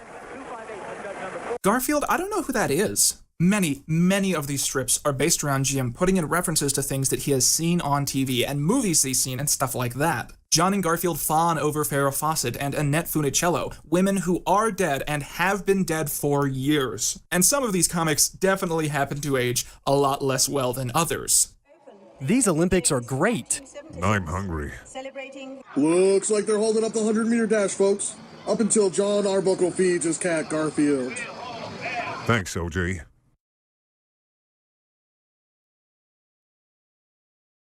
Now that's a funny name. Yes, this is indeed a comic which implies that 1976 Olympics commentator O.J. Simpson and Garfield the cat are secretly best friends. Here's an unrelated comic where Garfield pleads the fifth. The most important thing about these comics to me is the artistic style presented and the evolution of the characters. As we discussed last time, the character we know as Odie was named Spot in the original run and had a totally different appearance. Lyman has a bit more of a focal role in the comics, and John has been given a physician literally copied and pasted from the Norm Nat series, except made human. I did discover that Pookie is another character who had a different name, being called Huggy in the Pendleton run, but that fact is really boring, especially when compared to another character's evolution. On February the 26th, 1976, John visits his local laundromat where he suddenly spots a woman he's never seen before. Hoping to make a great first encounter, he throws his best one-liner. Nothing like a cute one-liner to meet a new chick. Haven't we met somewhere before? A rice paddy in Hong Kong? Problematic. The laundromat woman then becomes cursed, with John continuously trying to court her, every time to pathetic failure. She would become known to both John and us as simply that girl. But things change in September of that same year, when that girl appears again, but with a slightly different appearance. There's that girl again. Call me John. Call me repulsed. Over the course of the next year of comics, John continues to run into this briefly unnamed woman. And while it's sometimes written as if they're simply crossing paths by coincidence, other comics make it seem like John is actively seeking these moments out. In one terrifying comic from September 1976, John seems to be hiding in an alley, waiting for that girl to walk by. He then jumps out of the alley to surprise her, only to see that she is with a much larger man, waiting to confront him. You can take your guess on if this is her boyfriend, or if Proto-John's incessant stalking has become so deranged that she's asked a platonic friend to chaperone her around. It should be quickly... Yeah, but you know who's less circulated than Garfield? Who's like, Garfield's #1, Dragon Ball Z is actually #2, and Akira Toriyama was doing a lot of problematic shit, as we've discovered in Dragon Ball, and it shouldn't be forgiven. But people did forgive Akira Toriyama, so I guess we gotta forgive Jim Davis. He pointed out that, obviously, the comic was hardly trying to condone John's actions. Jim Davis was a married man who had settled down in a small town to start a family. He wasn't living the bachelor lifestyle that John tends to in these strips. But more importantly, John's exploits with women in the Garfield comics have always ended with him being presented as a pathetic husk of a man, as if ultimate public embarrassment is what he deserves. I remember when idubbbz said that. They must just think I'm a horrible husk of a man. Ian kind of is John Arbuckle, but like, instead of Garfield, it's his wife Anissa. And instead of Odie, it's reasonable expectations of life and values. For acting like this. But the obvious response to this point is the fact that John is still our protagonist, literally, to the extent that the comic was named after him at this stage and Garfield was never seen outside of the house. And when you present your protagonist as an obsessive stalker and womanizer, it makes it a little hard to keep following the story. I guess you could say that John and Norm Nat have the same basic problem. The comic's protagonists are horrifying monsters. And I think Jim himself began to see this as a problem and started to try and figure out how to iron out this wrinkle. And this, in a shocking revelation, seems to be the very reason that Irma's Diner came into existence. Irma first appeared on January the 27th, 1977. She appears again 2 weeks later, but it's her third appearance that reveals to us the real purpose in introducing the setting of her workplace. I couldn't get in contact with Sarah Z, so I'll have to do the voice of Irma this time. Guess what, hon? We have a new girl working here. Oh. Like, legit, it is the same as the user video. Quentin's got a stable of hoes, but they weren't able to show up to voice act for him today, out of pity. I think I just died and went to heaven. They said I think we've done a good assortment of Indiana history if I had more time and it wasn't so late. Maybe when we do Stardew Valley for our cult-related stuff, we'll continue the tale of Jim Jones. Liz's first job in the Garfield comic was as a waitress at Irma's Diner. In the final year of strips after this, the two will be seen crossing paths exclusively under this context, including numerous comics which would later be reworked into the syndicated Garfield run. What's your name? Liz. Gee, what a pretty name. Is that short for Elizabeth? No, it's short for lizard. I don't think Liz likes small talk. How about a date, Liz? Could you make it through the night if I said no? Yeah. No. Face it, John, snappy comebacks aren't your forte. Once again, I can see myself getting into Jim's head at this point. Sure, John isn't literally stalking Liz down alleys anymore, so it's not as creepy, but the relationship they represent still feels a little bit too real. It's easy to imagine someone like John actually harassing a bartender like this after she constantly turns him down, and that makes it a little less easy to laugh at the antics that she has to put up with. The final catalyst in Liz's evolution Baby, it's cold outside. That's all. Would thus come when John made its most important change, when it was officially renamed Garfield.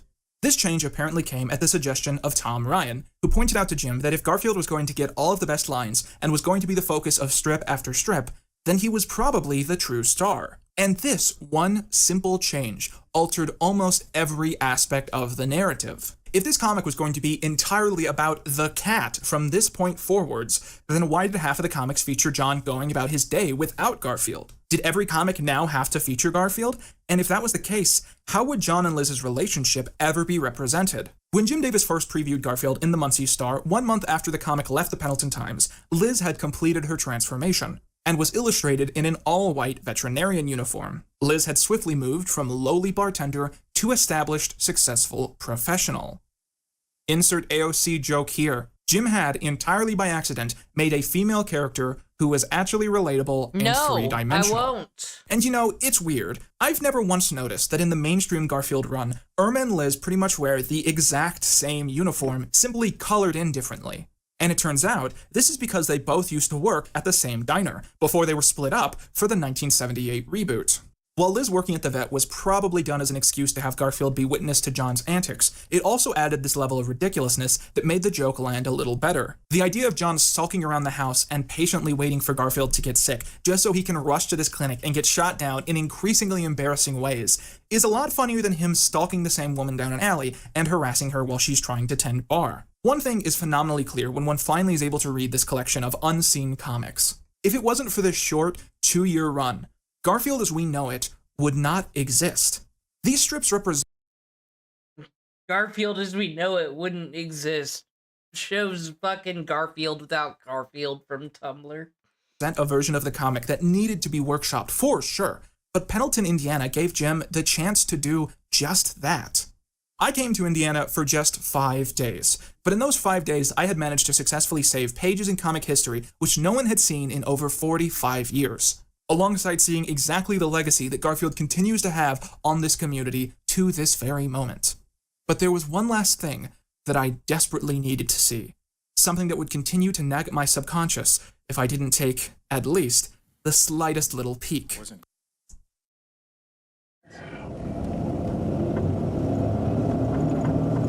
I guess it's this one up here. So, yeah, this is it. Okay, turn left up here. Gotta find somewhere to park. You've arrived. Yeah, this is it. So turn left here? Yeah. Where are we going? Okay, Garfield without Garfield. What you need to imagine is what if Garfield wasn't real? It's one of those types of creepypastas, right?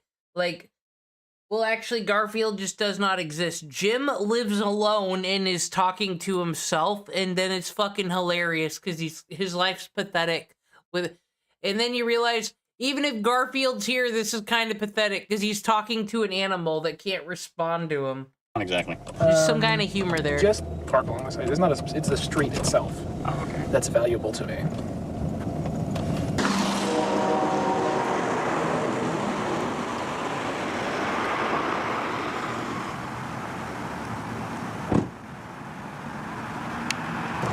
If you'll excuse the car noises.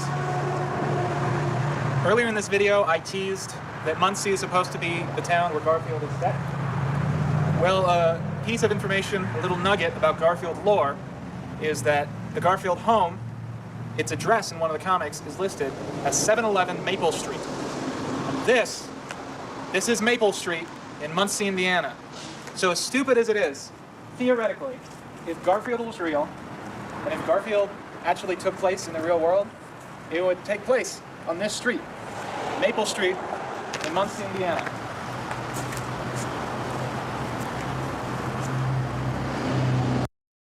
And then he got mugged for drug money and an Ewu episode began. And that was the alternate life of Quentin Reviews. Don't waste your life like I've wasted mine. Find something creative to do other than whatever has led me to this point in my life. Quentin Reviews should just edit this fucking video to say, to have followed the trend. How I woke up 35, a loser. at the Garfield Museum.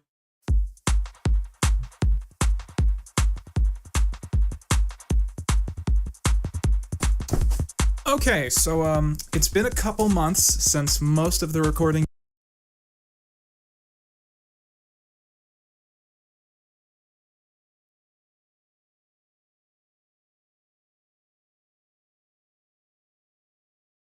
Now, I believe what Quentin Review's thing was he went, you know, and this is like OG Trump's reign, before he got replaced. Trans rights are humans' rights. Norm the not. Do you think he actually said that in the comics?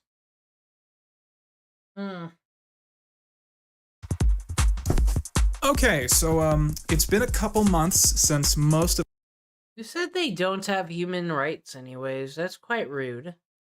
the recording you just saw, and I guess I should bring you guys up to speed on what's happened since then. To put it briefly, the world is ending, and that's not fun. So it's taken me a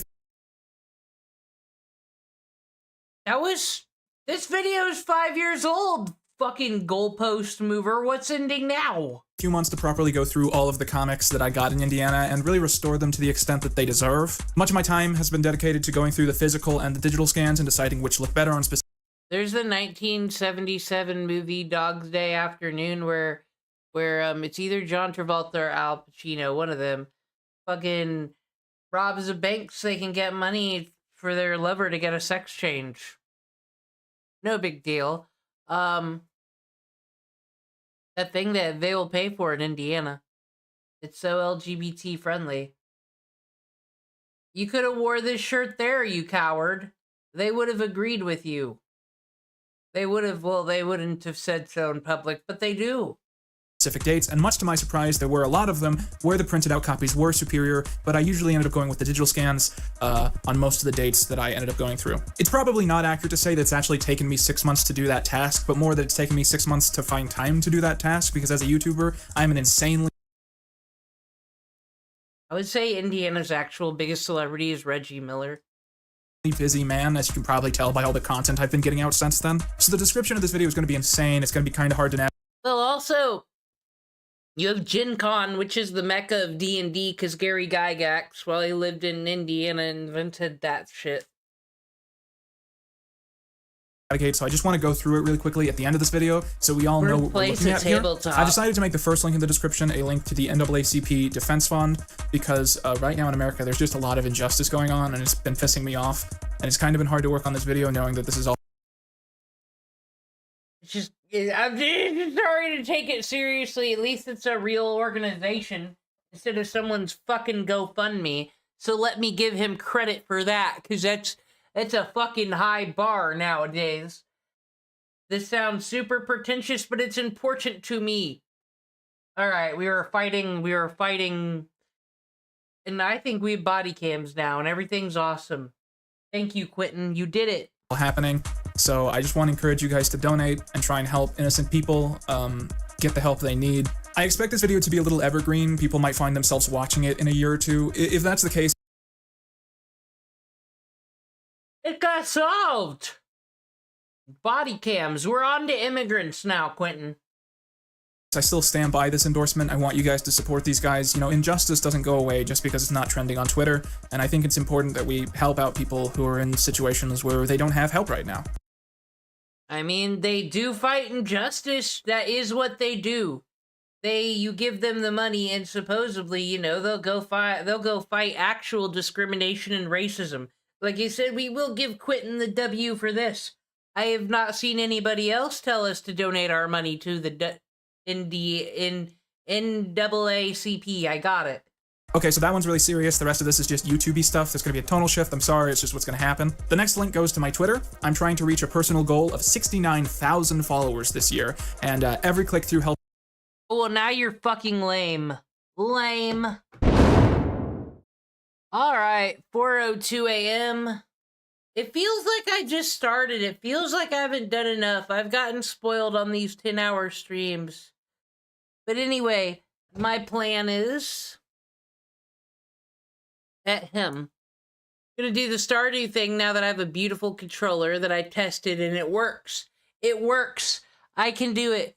And then it might be you, Mike. You might be the chosen one who gets to enter my Colts village first when I get it running on the Stardew. It'll be great times. But we learned some great Indiana history today. Covered a lot of things. Garfield.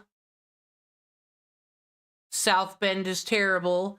Gary, Indiana's on the up, and by that means less people live there.